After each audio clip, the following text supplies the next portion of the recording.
ഹരേ കൃഷ്ണ. ഹരേ കൃഷ്ണ. ഓം നമോ ഭഗവതേ വാസുദേവായ. ഓം നമോ ഭഗവതേ വാസുദേവായ. ഓം നമോ ഭഗവതേ വാസുദേവായ. ഓം അജ്ഞാനതിമിരാന്തസ്യ ജ്ഞാനാഞ്ജനാശലാകയ ചക്ഷുരുന്മീലിതം യേന തസ്മൈ ശ്രീഗുരവേ നമഃ. നമോ വിഷ്ണുപാദായ കൃഷ്ണപ്രേഷ്ഠായ ഭൂതലേ ശ്രീമതേ ഭക്തിവേദാന്ത സ്വാമിനിതി നാമിനേ. നമസ്തേ സാരസ്വതേ ദേവേ ഗൗരവാണി പ്രചാരിണേ നിർവിശേഷ ശൂന്യവാദി പാശ്ചാത്യദേശധാരിണേ. ശ്രീ ചൈതന്യ മനോഭീഷ്ടം സ്ഥാപിതം യേന ഭൂതലേ സ്വയം രൂപകഥാ മഹ്യം ദദാതി സ്വപദാന്തികം. വന്ദേഹം ശ്രീഗുരോ ശ്രീയുതപദകമലം ശ്രീഗുരോൻ വൈഷ്ണവം ച ശ്രീരൂപം സാഗ്രജാതം സഹഗണ രഘുനാഥാന്വിതം തം സജീവം സാദൈതം സാവധൂതം പരിജന സഹിതം കൃഷ്ണ ചൈതന്യ ദേവം ശ്രീരാധാ കൃഷ്ണപാദ സഹഗണ ലളിതാ ശ്രീ വിശാഖാന്വിതാംശ്ച. ഹേ കൃഷ്ണ കരുണാ സിന്ധോ ദീനബന്ധോ ജഗത്പദേ ഗോപേശ ഗോപികാ കാന്ത രാധാ കാന്ത നമോസ്തുതേ. തപ്ത കാഞ്ചന ഗൗരാംഗി ശ്രീ രാധേ വൃന്ദാവനേശ്വരി വൃഷഭാനുസുതേ ദേവി പ്രണമാമി ഹരിപ്രിയേ. പഞ്ചകൽപതരൂപേശ്ച കൃപാ സിന്ധോഭ്യേവ ച പതിതാനാം പാവനേഭ്യോ വൈഷ്ണവേഭ്യോ നമോ നമഃ. നമോ വിഷ്ണുപാദായ കൃഷ്ണപ്രേഷ്ഠായ ഭൂതലേ ശ്രീമതേ ജയപതാക സ്വാമിനിതി നാമിനേ. നമാചാര്യപാദായ നിതായ കൃപപദായിനേ ഗൗരകഥാദാമദായ നഗരഗ്രാമതാരിണേ. ജയ ശ്രീ കൃഷ്ണ ചൈതന്യ പ്രഭു നിത്യാനന്ദ ശ്രീ അദ്വൈത ഗദാധര ശ്രീവാസാദി ഗൗര ഭക്തവൃന്ദ. ഹരേ കൃഷ്ണ കൃഷ്ണ കൃഷ്ണ ഹരേ ഹരേ ഹരേ രാമ രാമ രാമ ഹരേ ഹരേ. ഹരേ കൃഷ്ണ കൃഷ്ണ കൃഷ്ണ ഹരേ ഹരേ ഹരേ രാമ രാമ രാമ ഹരേ ഹരേ. ഹരേ കൃഷ്ണ കൃഷ്ണ കൃഷ്ണ ഹരേ ഹരേ ഹരേ രാമ രാമ രാമ ഹരേ ഹരേ. ഹരേ കൃഷ്ണ. ശ്രീ ശ്രീ രാധാ ഗോവിന്ദ ടെമ്പിൾ ബാംഗ്ലൂരിന്റെ ഭഗവത്ഗീത ക്ലാസ്സിലേക്ക് എല്ലാവർക്കും സ്വാഗതം. ഹരേ കൃഷ്ണ. എല്ലാവർക്കും പ്രണാമം. ഹരേ കൃഷ്ണ മാതാജി. ഹരേ കൃഷ്ണ. ലെവൽ മനസ്സിലായി. ഹരേ കൃഷ്ണ. ലെവൽ തുടങ്ങിയപ്പോ ആളും കുറഞ്ഞു. വീഡിയോ ഒന്നും ഓണാക്കുന്നില്ല. എല്ലാവരും മാറ്റായി. ഒരു ദിവസം മാറിയപ്പോഴേക്കും ക്ലാസിന്റെ സ്റ്റൈലും മാറിയില്ലേ? ഇല്ല മാതാജി, എല്ലാരും ഉണ്ട്. എല്ലാരും ഉണ്ട് മാതാജി. സത്യമാതാജി ഇല്ലെന്ന്? സത്യമാതാജിനെ ഹരേ കൃഷ്ണ. സത്യമാതാജി നേരത്തെ വന്നിരിക്കുന്നതാണല്ലോ. ലെവൽ 2 തുടങ്ങിയപ്പോ എല്ലാവർക്കും വന്നോ? മടി വന്നോ? ഹരേ കൃഷ്ണ. ആര്യമാതാജി രാവിലെ കയറിയിട്ടുണ്ട്. ഹരേ കൃഷ്ണ മാതാജി. ഹരേ കൃഷ്ണ. ഹരേ കൃഷ്ണ പ്രഭുജി. ഹരേ കൃഷ്ണ മാതാജി. ഞാൻ കാലത്ത് കേട്ടിട്ടുണ്ട്. 8:30 പറ്റുമോന്ന് അറിയില്ല മാതാജി. ഹരേ കൃഷ്ണ മാതാജി. നമ്മുടെ മറ്റേ ഇതിന്റെ റിസൾട്ട് വന്നില്ലല്ലോ. പ്രഭു ഇന്നലെ നേരം കിട്ടാണ്ട് മാതാജി ഒരുവിധം ശരിയായിട്ട് വൈകിട്ട് ചെയ്തോണ്ടിരിക്കണം കേട്ടോ. എടുത്തിട്ട് ഒന്ന് വിടാട്ടോ എന്തായാലും. ഹരേ കൃഷ്ണ.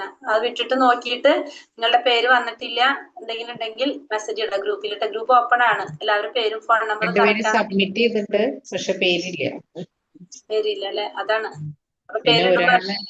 ഒരു പേരെന്നെ 4 പ്രാവശ്യം സബ്മിറ്റ് ചെയ്തിട്ടുണ്ട്. പക്ഷേ ഫോൺ നമ്പർ ഉണ്ടാവില്ലേ? അവരുടെ ഫോൺ നമ്പർ ഫോൺ ഉണ്ടാവില്ലേ? നമ്പറും ഇല്ല, പേരും ഇല്ല. ഹരേ കൃഷ്ണ. അതെങ്ങനല്ലേ ബുദ്ധിമുട്ട്? ഹരേ കൃഷ്ണ. അതാണ്. അപ്പൊ നമുക്ക് അതാരും ചിലപ്പോ ഷീബയുടെ വേറെ കുട്ടി 4 പ്രാവശ്യം സബ്മിറ്റ് ചെയ്തെന്ന് പറഞ്ഞില്ലേ? ഒരു തങ്കലക്ഷ്മി ഏതോ ഒരാള് 4 പ്രാവശ്യം സബ്മിറ്റ് ചെയ്തു എന്ന് പറഞ്ഞു. ഹരേ കൃഷ്ണ. അപ്പൊ നമ്മള് അധ്യായം 1 വീണ്ടും പഠിക്കാണ്. ലെവൽ 2 ഭഗവത്ഗീത അധ്യായം 1 കുരുക്ഷേത്ര യുദ്ധക്കളത്തിലെ സൈന്യ നിരീക്ഷണം. അർജുന വിഷാദയോഗം.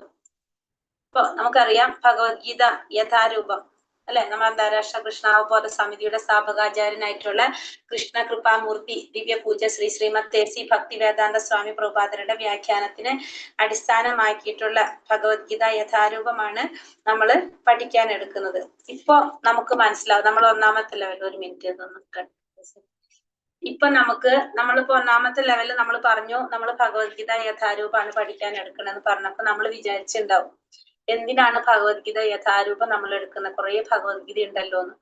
ഇപ്പൊ നിങ്ങൾക്ക് അതിനുള്ളൊരു ഉത്തരം കുറച്ച് കിട്ടിയിട്ടുണ്ടാവും. ഈ 18 ദിവസം കൊണ്ട് നമുക്ക് വന്ന മാറ്റം, നമുക്ക് വന്നൊരു മാറ്റം ചെറുതായിട്ടെങ്കിലും നമുക്കൊരു എഫക്റ്റ് അവിടെ കിട്ടിയിട്ടുണ്ട്. അതിന്റെ ആ ഒരു എഫക്റ്റ് തന്നെയാണ് ഭഗവത്ഗീത യഥാരൂപം നമ്മൾ എടുക്കാനുള്ള ഒരു കാരണം. എല്ലാവരിലും ഒരു മാറ്റം ഉണ്ടാക്കാൻ നമുക്ക് എന്തുകൊണ്ട് സാധിച്ചു? ഭഗവത്ഗീത യഥാരൂപം കൊണ്ട് നമുക്ക് സാധിച്ചു. ഇല്ലേ? സംശയം ഉണ്ടോ ആർക്കെങ്കിലും?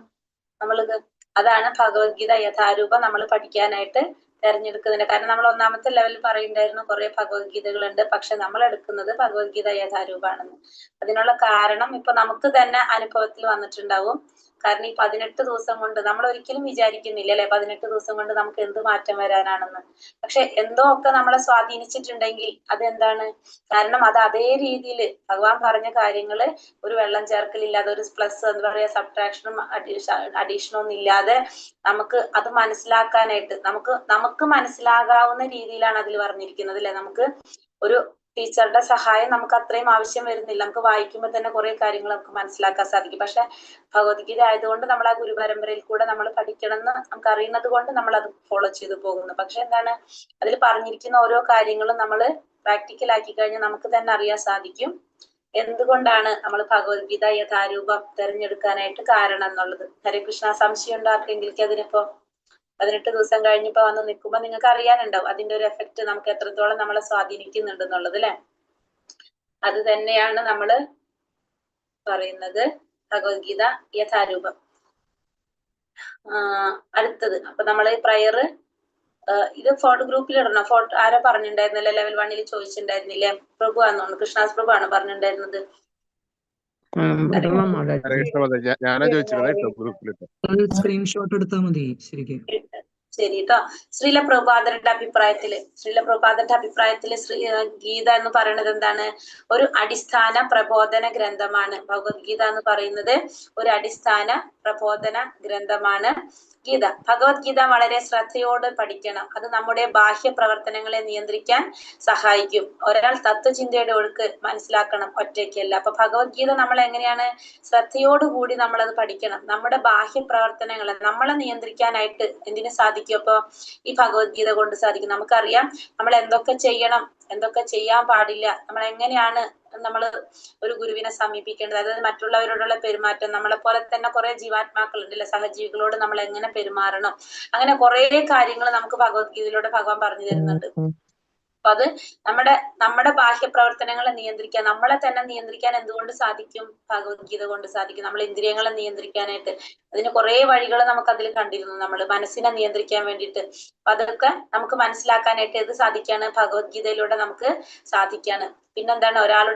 ഒരാൾ തത്വചിന്തയുടെ ഒഴുക്ക് മനസ്സിലാക്കണം. ഇതിലെന്താണ്? ഭഗവത്ഗീതയില് നമുക്ക് ഓരോ താളിലും ഭഗവാൻ പറഞ്ഞത് എന്താണ്? പരമദിവ്യോത്തമ പുരുഷനായ ഭഗവാൻ ശ്രീകൃഷ്ണൻ നമ്മളെ ഓരോരുത്തരുടെ കൂടെയും ഭഗവാൻ ഉണ്ട് അല്ലെ.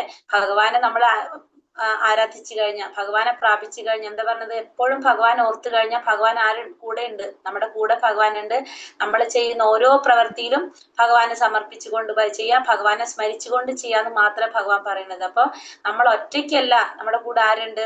ഭഗവാൻ ഉണ്ടെന്നുള്ളൊരു സത്യം കൂടി നമുക്ക് എന്തെങ്കിലും മനസ്സിലാക്കി തരാണ് ഭഗവത്ഗീത യഥാരൂപത്തിലൂടെ നമുക്ക് മനസ്സിലാക്കി തരാണ്. ഭഗവത്ഗീതയില് മനസ്സിലാക്കി തരാം. അപ്പൊ ശ്രീല പ്രഭുപാദർ പറയുന്നതാണ് അത്. ഇനി ഭഗവാൻ കൃഷ്ണന്റെ കാരുണ്യം. ശങ്കരാചാര്യർ ഗീതയെ അമൃതത്തിന്റെ നദിയായിട്ടാണ് വിശേഷിപ്പിച്ചിരിക്കുന്നത്. നമ്മൾ ഗീതാ മഹാത്മ്യത്തിൽ കണ്ടു അല്ലെ. ഭഗവത്ഗീതയെ അമൃതത്തിന്റെ നദിയായിട്ട്, അമൃതം എന്ന് വെച്ചാൽ എന്താണ്? മരണമില്ലാത്തതിൽ അമൃത്, അതിന്റെ നദിയായിട്ടാണ് ഭഗവത്ഗീതയെ വിശേഷിപ്പിച്ചിരിക്കുന്നത്. പിന്നെ മഹാഭാരത ചരിത്രം പറയുന്നുണ്ട്, അർജുനൻ യുദ്ധം ചെയ്യാനായിട്ട് നിഷേധിക്കുന്നു.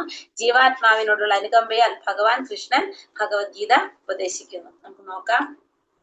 അപ്പൊ ആദ്യം തന്നെ കുരുവംശത്തെ കുറിച്ച്, കുരു ഫാമിലിയെ കുറിച്ചാണ് നമ്മളിവിടെ ഫസ്റ്റ് തന്നെ നമ്മൾ പറയാൻ പോകുന്നത്. അപ്പൊ കുരു ഫാമിലി തുടങ്ങുന്നത് ഇവിടെ ആരിൽ വെച്ച് നമ്മൾ പറയുന്നത്? ഇപ്പൊ ശന്തനു മഹാരാജാവിലൂടെയാണ് കുരു ഫാമിലിയുടെ ജനറേഷൻ ഇവിടെ പറഞ്ഞിരിക്കുന്നത് അവിടെ തൊട്ടാണ്. ഈ ശന്തനു മഹാരാജാവിന് ഗംഗാദേവിയില് ഉണ്ടാകുന്ന പുത്രനാണ് ആര്? ഭീഷ്മര്. ഗംഗാദേവിക്ക് ശന്തനു മഹാരാജാവിനൊപ്പം 2 ഭാര്യമാരുണ്ട്. ഒന്ന് ഗംഗാദേവിയും രണ്ടാമത്തത് സത്യവതി. അപ്പൊ ഗംഗാദേവിയില് ശന്തനു മഹാരാജാവിന് ഉണ്ടാവുന്ന മകനാണ് ആര്? ഭീഷ്മർ. പിന്നെ അതുപോലെ തന്നെ സത്യവതി, പിന്നെ അടുത്ത ഭാര്യയാണ് സത്യവതി. അപ്പൊ സത്യവതി ശന്തനു മഹാരാജാവിനായിട്ട് വിവാഹം കഴിക്കുന്നതിന് മുന്നേ സത്യവതിക്കും പരാശര മഹർഷിയും കൂടി ഒരു മകൻ ഉണ്ടാകും. അതാണ് വ്യാസദേവൻ. ഇതൊക്കെ രചിച്ച വ്യാസദേവൻ സത്യവതിയുടെ പരാശര മഹർഷിയും സത്യവതിക്കും കൂടി ഉണ്ടായ മകനാണ് വ്യാസദേവൻ. അതിനുശേഷമാണ് ശന്തനു മഹാരാജാവ് ആരെ വിവാഹം കഴിക്കുന്നത്? സത്യവതിയെ വിവാഹം കഴിക്കുന്നത്. അങ്ങനെ സത്യവതിക്കും അപ്പൊ ഫസ്റ്റത്തെ ഒരു ജനറേഷൻ അവിടെ കഴിഞ്ഞു, ഫസ്റ്റത്തത്. അത് കഴിഞ്ഞിട്ട് സത്യവതി ശന്തനു മഹാരാജാവിന്റെ മക്കളാണ് ആര്? വിചിത്രവീര്യനും ചിത്രാംഗതനും. രണ്ട് മക്കള് ശന്തനു മഹാരാജാവിനും സത്യവതിക്കും. വിചിത്രവീര്യനും ചിത്രാംഗതനാണ് രണ്ട് മക്കളും. പക്ഷെ അവിടെ എന്താ സംഭവിക്കുന്നത്? ചിത്രാംഗതനും വിചിത്രവീര്യനും കുറച്ച് കഴിഞ്ഞപ്പോ ഒരു അസുഖം വന്ന ഒരാൾ മരിച്ചു, ഒരാൾ യുദ്ധത്തിൽ കൊല്ലപ്പെട്ടു. അങ്ങനെ ഇവര് രണ്ടുപേരും മരണപ്പെട്ടു. അപ്പൊ പക്ഷെ അതിന് അവര് വിവാഹം കഴിക്കുന്നുണ്ട്. അംബിക അംബാലിക എന്ന് പറഞ്ഞിട്ട്. ചിത്രാംഗതൻ ആദ്യം മരണപ്പെട്ടു. വിചിത്രവീര്യനാണ് അംബികയും അംബാലികയും വിവാഹം കഴിക്കുന്നത്. വിചിത്രവീര്യൻ അംബികയും അംബാലികയും. പ്രഭു എന്തെങ്കിലും പറഞ്ഞോ എന്റെ ഇടയിൽ ആരെങ്കിലും? ഹരേ കൃഷ്ണ. ഇല്ല അല്ലെ. അപ്പൊ വിചിത്രവീര്യനാണ് അംബികയും അംബാലികയും വിവാഹം കഴിക്കും. പക്ഷെ അതിനുശേഷം മക്കളൊക്കെ ഉണ്ടാവുന്നതിന് മുന്നേ വിചിത്രവീര്യനും മരണപ്പെടും. ചിത്രാംഗതൻ ആദ്യമേ തന്നെ മരിച്ചു പോകും. അതിനുശേഷം വിചിത്രവീര്യൻ രണ്ടുപേരെ വിവാഹം കഴിക്കും. പക്ഷെ കുട്ടികളൊക്കെ ജനിക്കുന്നതിന് മുന്നേ തന്നെ വിചിത്രവീര്യനും മരിച്ചു പോകും. അപ്പൊ അതിനുശേഷം സത്യവതിക്ക് വേറൊരു മകനുണ്ട്, വ്യാസദേവൻ. ഈ വ്യാസദേവനോട് സത്യവതി അഭ്യർത്ഥിക്കാണ് അംബികയ്ക്കും അംബാലികയ്ക്കും എന്താണ്, അവർക്ക് മക്കളില്ല അല്ലെ. അങ്ങനെ വ്യാസദേവനിലൂടെ അവർക്ക് എന്ത് കിട്ടാണ്? പുത്രഭാഗ്യം കിട്ടാണ്. അങ്ങനെ വ്യാസദേവനില് അംബികയ്ക്ക് ഉണ്ടാകുന്ന മകനാണ് ആര്? അടുത്ത ജനറേഷൻ തുടങ്ങാണ്. അംബികയ്ക്ക് വ്യാസദേവനിൽ ഉണ്ടാവുന്ന മകനാണ് ധൃതരാഷ്ട്ര. അന്ധനായിട്ടാണ് ജന്മെടുക്കുന്നത്. അതുപോലെ തന്നെ അംബാലികയ്ക്ക് വ്യാസദേവനിൽ ഉണ്ടാകുന്ന മകനാണ് പാണ്ഡു. അതേപോലെ തന്നെ എങ്ങനെ വരുന്നത്? വൈകല്യത്തോടു കൂടിയാണ് പാണ്ഡു ജനിക്കുന്നത് അല്ലെ. അങ്ങനെ പാണ്ഡു ജന്മമെടുക്കണം. അപ്പൊ രണ്ടുപേര് വന്നു, പാണ്ഡു ധൃതരാഷ്ട്രം. അത് കൂടാതെ വ്യാസദേവന് ദാസിയിൽ ഒരു പുത്രൻ ഉണ്ടാവും, അതാണ് വിതുരര്. അപ്പൊ വ്യാസ മഹർഷിയില് ഇവർക്ക് ഉണ്ടാകുന്ന അംബികയ്ക്കും അംബാലികയ്ക്കും ദാസിക്കും 3 മക്കൾ വരുന്നു. ഒന്ന് ധൃതരാഷ്ട്ര, പാണ്ഡു, വിതുരര്. ഇനി അടുത്ത ജനറേഷനിൽ വരാണ്. ഇനി ധൃതരാഷ്ട്ര ആരെ വിവാഹം കഴിക്കാണ്? ഗാന്ധാരിയെ വിവാഹം കഴിക്കും. അപ്പൊ അവർക്ക് എത്ര മക്കളുണ്ട്? 101 മക്കള്. ദുര്യോധനൻ, ദുശാസനൻ, ദുശല എന്നൊക്കെ പറഞ്ഞിട്ട്. പിന്നെ അങ്ങനെ 101 പെൺകുട്ടി 100 ആൺമക്കളായിട്ട് 101 മക്കൾ ഉണ്ടാകും. ഗാന്ധാരിയുടെ സഹോദരനാണ് ശകുനി. ഇതേപോലെ തന്നെ പാണ്ഡു 2 പേരെ വിവാഹം കഴിക്കുന്നുണ്ട്, കുന്തിയെയും മാദ്രിയെയും. കുന്തി, മാദ്രി 2 ഭാര്യമാരാണ് പാണ്ഡുവിനുള്ളത്. ഒന്ന് കുന്തി, ഒന്ന് മാദ്രി. പക്ഷെ പാണ്ഡുവിന് എന്തില്ല, ശരിക്കും മക്കൾ ഉണ്ടാവില്ല. പക്ഷെ കുന്തി ദേവിക്ക് ഒരു അനുഗ്രഹം ഉണ്ടായിരുന്നു. കുന്തി ദേവിക്ക് ആരെയാണ് ആഗ്രഹിക്കുന്നത് അവരിലൂടെ മക്കള് അവർക്ക് ഉണ്ടാകുന്നു. അങ്ങനെ കുന്തി ദേവിക്ക് ആ വരത്തിന്റെ ബേസില് കുന്തി ദേവിക്ക് പാണ്ഡുവില് 3 മക്കൾ ഉണ്ടാകാണ്. 3 മക്കളാണ് കുന്തി ദേവിക്ക് ഉണ്ടാകുന്നത്, യുധിഷ്ഠിരനും ഭീമനും അർജുനനും. മാദ്രിക്ക് 2 മക്കൾ ഉണ്ടാകാണ്, നകുലനും സഹദേവനും. ഇത് കൂടാതെ കുന്തി ദേവിക്ക് വേറൊരു മകനുണ്ട്, കർണൻ. അപ്പൊ ഫസ്റ്റ് കുന്തി ദേവിക്ക് ഉണ്ടാകുന്ന മക്കളാണ് പറഞ്ഞു യുധിഷ്ഠിരൻ ധർമ്മപുത്രനാണ് ശരിക്കും. അതായത് ധർമ്മരാജന്റെ പുത്രനാണ് യുധിഷ്ഠിരൻ, പാണ്ഡുവിന്റെ മകനായിട്ടുള്ളത്. പിന്നെ അതുപോലെ തന്നെ ഭീമൻ ആരുടെയാണ്? വായുദേവന്റെ മകനായിട്ട്, വായുദേവനിൽ നിന്നുണ്ടാകുന്ന മകനാണ് ഭീമൻ. പിന്നെ മൂന്നാമത്തത് അർജുനൻ ഇന്ദ്രന്റെ, കുന്തിദേവിക്ക് ഇന്ദ്രനിൽ നിന്നുണ്ടാകുന്ന മകനാണ് അർജുനൻ. പിന്നെ കുന്തിദേവിക്ക് തനിക്ക് കിട്ടിയ വരം കൊണ്ട് മാദ്രിക്കും അത് കൊടുക്കാണ്. അങ്ങനെ മാദ്രിക്ക് 2 മക്കളുണ്ടാവും. അശ്വിനി കുമാരന്മാരിൽ നിന്ന് മാദ്രിക്ക് ഉണ്ടാവുന്ന മക്കളാണ് നകുല, സഹദേവൻ. അവരാണ് അങ്ങനെ പാണ്ഡവർ എന്നറിയപ്പെടുന്ന ഈ 5 പേര്: യുധിഷ്ഠിരൻ, ഭീമൻ, അർജുനൻ, നകുലൻ, സഹദേവൻ. അത് കൂടാതെ കുന്തിദേവിക്കുള്ള വേറൊരു മകനാണ് കർണൻ. അങ്ങനെ ഈ 5 പേര്. അതിനുശേഷം പിന്നെ ഈ പഞ്ചപാണ്ഡവര് 5 പേരും ദ്രൗപദിയെ വിവാഹം കഴിക്കുന്നുണ്ട്. അർജുനൻ സുഭദ്രയെ വിവാഹം കഴിക്കുന്നു. അർജുനനും സുഭദ്രയ്ക്കും കൂടി ഉണ്ടാകുന്ന മകനാണ് അഭിമന്യു. പിന്നെ അഭിമന്യു ഉത്തരയെ വിവാഹം കഴിക്കുന്നുണ്ട്. അവരുടെ മകനാണ് പരീക്ഷിത്ത് മഹാരാജാവ്. അദ്ദേഹത്തിന്റെ മകനാണ് ജനമേജയൻ. അപ്പൊ അവിടെ വന്ന് നിൽക്കാണത്. അതുപോലെ തന്നെ സുഭദ്രയുടെ സഹോദരങ്ങളാണ് ഭഗവാൻ കൃഷ്ണനും ബലരാമനും. ഇത്രയല്ല പറയുന്നത് ഇതില്. ഹരേ കൃഷ്ണ. അപ്പൊ ഇത്രയാണ് നമ്മളെ കുരുവംശത്തിന്റെ ഫാമിലി. അപ്പൊ ഇതില് കർണനെ കുറിച്ച് പറയാനും ഭീഷ്മനെ കുറിച്ച് പറയാന്ന് വെച്ചാൽ കുരു ഫാമിലി ആയിട്ട് ബന്ധപ്പെട്ട് വന്നത് കൊണ്ട് അവരെ കൂടി ഉൾപ്പെടുത്തുന്നുള്ളൂ. ഇതാണ് കുരു ഫാമിലി. ഇനി ഭഗവത്ഗീതയുടെ വിഭാഗങ്ങൾ നമുക്കറിയാവുന്നതാണിത്. ഭഗവത്ഗീത 3 ഭാഗങ്ങളായിട്ടാണ് തിരിച്ചിരിക്കുന്നത്. കർമ്മയോഗം, ഭക്തിയോഗം, ജ്ഞാനയോഗം. 1 മുതൽ 6 വരെയുള്ള അധ്യായം കർമ്മയോഗം, 7 മുതൽ 12 വരെയുള്ള അധ്യായം ഭക്തിയോഗം, 13 മുതൽ 18 വരെയുള്ള അധ്യായം ജ്ഞാനയോഗം. ആചാര്യന്മാർ ഭക്തിയോഗത്തെ ശ്രീമദ് ഭഗവത്ഗീതയുടെ മധ്യത്തിലായിരിക്കുന്നതിന്റെ കാരണങ്ങൾ പറഞ്ഞിരിക്കുന്നു. അവ താഴെ കൊടുത്തിരിക്കുന്നു. ഭക്തി രഹസ്യമാണ്. ഭക്തിയാണ് എല്ലാ ഗ്രന്ഥങ്ങളുടെയും സാരാംശം. ഭക്തിയാണ്. അതുകൊണ്ടാണ് എന്ത് ചെയ്യുന്നത്? ഭക്തി ഏറ്റവും രഹസ്യമായിട്ടുള്ള കൊണ്ടാണ് സെന്ററിൽ കൊണ്ടുവച്ചിരിക്കുന്നത്. ഭക്തി ഇല്ലാതെ കർമ്മയോഗവും ജ്ഞാനയോഗത്തിനും ജീവനില്ല. ഭക്തിയാണ് അതിന് ജീവൻ നൽകുന്നത്. അപ്പൊ കർമ്മയോഗത്തിന് ജീവൻ നൽകുന്നതും ജ്ഞാനയോഗത്തിന് ജീവൻ നൽകുന്നത് എന്താണ്? ഭക്തിയാണ്. ഭക്തിയാണ് ഇതിനൊക്കെ ജീവൻ നൽകുന്നത്. പൊതുവെ മനുഷ്യർ അടുപ്പത്തിലാക്കാത്ത രഹസ്യമായ കാര്യങ്ങൾ വെളിപ്പെടുത്തിയില്ല. അതുകൊണ്ട് ബഹുമാനാർത്ഥം ഭക്തി മധ്യത്തിൽ കൊടുത്തിരിക്കുന്നു. അപ്പൊ സാധാരണ നമ്മള് ഇപ്പൊ ഭക്തിയോഗം മുന്നിൽ വെച്ച് കഴിഞ്ഞാൽ നമ്മൾ ഏറ്റവും കൂടുതൽ രഹസ്യമായിട്ടുള്ള കാര്യങ്ങളാണ് ഭക്തിയോഗത്തിൽ പറഞ്ഞു തന്നത് അല്ലെ. അപ്പൊ നമ്മൾ എന്താണ് സാധാരണ രഹസ്യങ്ങളൊക്കെ നമ്മൾ പറയാരോടാണ്? ഇതിനടുപ്പം വരുമ്പോഴാണ് നമ്മൾ പറയുന്നത്. അതേപോലെ തന്നെ ഇവിടെ പറയുന്നതാണ്. അതുകൊണ്ടാണ് ഭക്തി മധ്യത്തിൽ വച്ചിരിക്കുന്നത്. പിന്നെ ഏറ്റവും പ്രാധാന്യമുള്ളതിനാൽ ഭക്തി മധ്യത്തിൽ കൊടുത്തിരിക്കുന്നു. ഉദാഹരണം, തന്റെ സൈന്യത്തോടൊപ്പം യാത്ര ചെയ്യുന്ന രാജാവ് മധ്യത്തിലാണ്. അങ്ങനെ അദ്ദേഹം സുരക്ഷിതനാണ്. അപ്പോ സൈന്യത്തോടൊപ്പം യാത്ര ചെയ്യുന്ന രാജാവ് എപ്പോഴെവിടെയാണ് ഉണ്ടാവുക? രാജാവിന്റെ ബാക്കിലും ഫ്രണ്ടിലും മെസ്കോട്ട് ഉണ്ടാവും അല്ലെ. അപ്പൊ അതപ്പോ നമ്മൾക്കറിയാം. അപ്പൊ പ്രധാനമന്ത്രി പോകുമ്പോ ഫ്രണ്ടിലും ഉണ്ടാവും ബാക്കിലും ഉണ്ടാവും. അതെന്താണ്? ആ പ്രധാനപ്പെട്ട വ്യക്തി സെന്ററിലായിരിക്കും. അതേപോലെ തന്നെയാണ് ഇവിടെ ഭക്തി മധ്യത്തില് കൊടുത്തിരിക്കുന്നത്. ഇനി നമ്മൾ ഈ ശ്രീല പ്രഭുപാദരുടെ വ്യാഖ്യാനം ഭഗവത്ഗീത യഥാരൂപം ഇത് ഏതൊക്കെ പ്രമുഖരുടെ ഗ്രന്ഥങ്ങളിൽ നിന്നാണ് എടുത്തിരിക്കുന്നതെന്ന് പറയാണ്.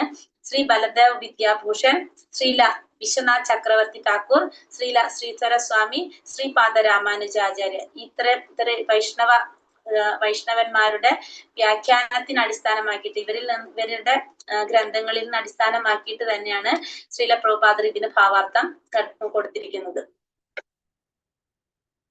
ഇനി ഭഗവത്ഗീതയിലാകെ 700 ശ്ലോകങ്ങളാണുള്ളത്. അതില് 574 ശ്ലോകങ്ങൾ, 82% ആരാ പറഞ്ഞിരിക്കുന്നത്? ഭഗവാനാണ് പറഞ്ഞിരിക്കുന്നത്. 84 ശ്ലോകങ്ങളാണ്. അതായത് 12% അർജുനൻ പറഞ്ഞിരിക്കുന്നത്. സഞ്ജയൻ 41 ശ്ലോകങ്ങൾ പറഞ്ഞിരിക്കുന്നു. 5.9%. ധൃതരാഷ്ട്രാകെ ഒരു ശ്ലോകേ പറയുന്നുള്ളൂ. ഒരു ശ്ലോകേ പറയുന്നുള്ളൂ. അപ്പൊ ഭഗവാൻ 574 ശ്ലോകങ്ങള്, അർജുനൻ 84 ശ്ലോകങ്ങള്, സഞ്ജയൻ 41 ശ്ലോകങ്ങൾ, ധൃതരാഷ്ട്ര ഒരു ശ്ലോകം. എന്താ ചോദിച്ചത്? ധൃതരാഷ്ട്ര ഓർമ്മയുണ്ടോ? ധൃതരാഷ്ട്രാകെ ഒരു കാര്യം ചോദിച്ചുള്ളൂ. എന്താ ചോദിച്ചത്? സൈന്യ നിരീക്ഷണത്തെ കുരുക്ഷേത്രേ അല്ലെ. എന്റെ ഫസ്റ്റ് തൊട്ട് ലാസ്റ്റ് വരെ ധൃതരാഷ്ട്രക്ക് ഒരു കാര്യം അറിയാനുണ്ടായിരുന്നുള്ളൂ. എന്റെ മക്കളും പാണ്ഡവരും എന്ത് ചെയ്തു? അത് മാത്രമേ ആർക്ക് അറിയേണ്ടുണ്ടായിരുന്നുള്ളൂ. ബാക്കി ഒന്നും ആർക്കറിയണ്ട? ധൃതരാഷ്ട്രക്ക് അറിയണ്ട. അപ്പൊ അർജുനനും ഭഗവത്ഗീത കേട്ടു, ഭഗവാൻ പറഞ്ഞ ഉപദേശങ്ങൾ കേട്ടു, ധൃതരാഷ്ട്രം കേട്ടു സഞ്ജയനിലൂടെ അല്ലെ. ധൃതരാഷ്ട്രക്ക് വല്ല മാറ്റം ഉണ്ടായിരുന്നോ? ഇല്ല അല്ലെ. ഫസ്റ്റ് തൊട്ട് ലാസ്റ്റ് വരെ ധൃതരാഷ്ട്രക്ക് എന്താ അറിയേണ്ടിണ്ടായിരുന്നുള്ളൂ? എന്റെ മക്കൾക്ക് എന്താണ് പ്രശ്നം മാത്രമേ, എന്താണ് സംഭവിക്കുന്നത് മാത്രമാണ് ധൃതരാഷ്ട്രക്ക് അറിയേണ്ടത്. പക്ഷെ അർജുനൻ 1-ാമത്തെ അധ്യായത്തിലുള്ള പോലെയാണോ ലാസ്റ്റിലേക്ക് എത്തിയപ്പോ? അർജുനൻ ആദ്യം കുറെ കാര്യങ്ങൾ ചോദിച്ചുകൊണ്ടിരുന്നു. ലാസ്റ്റ് വന്നപ്പോ എന്താണ്?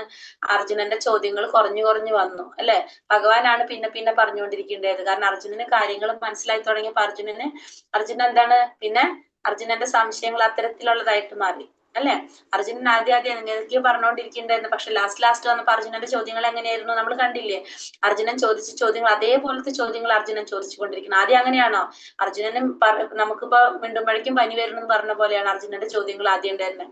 എന്തെങ്കിലും പറയുമ്പോഴേക്കും അതുമല്ലായിരുന്നു 1-ാമത്തെ അധ്യായത്തിൽ അർജുനൻ പറയുന്നത് മുഴുവൻ. എന്തൊക്കെയാ പറഞ്ഞത്?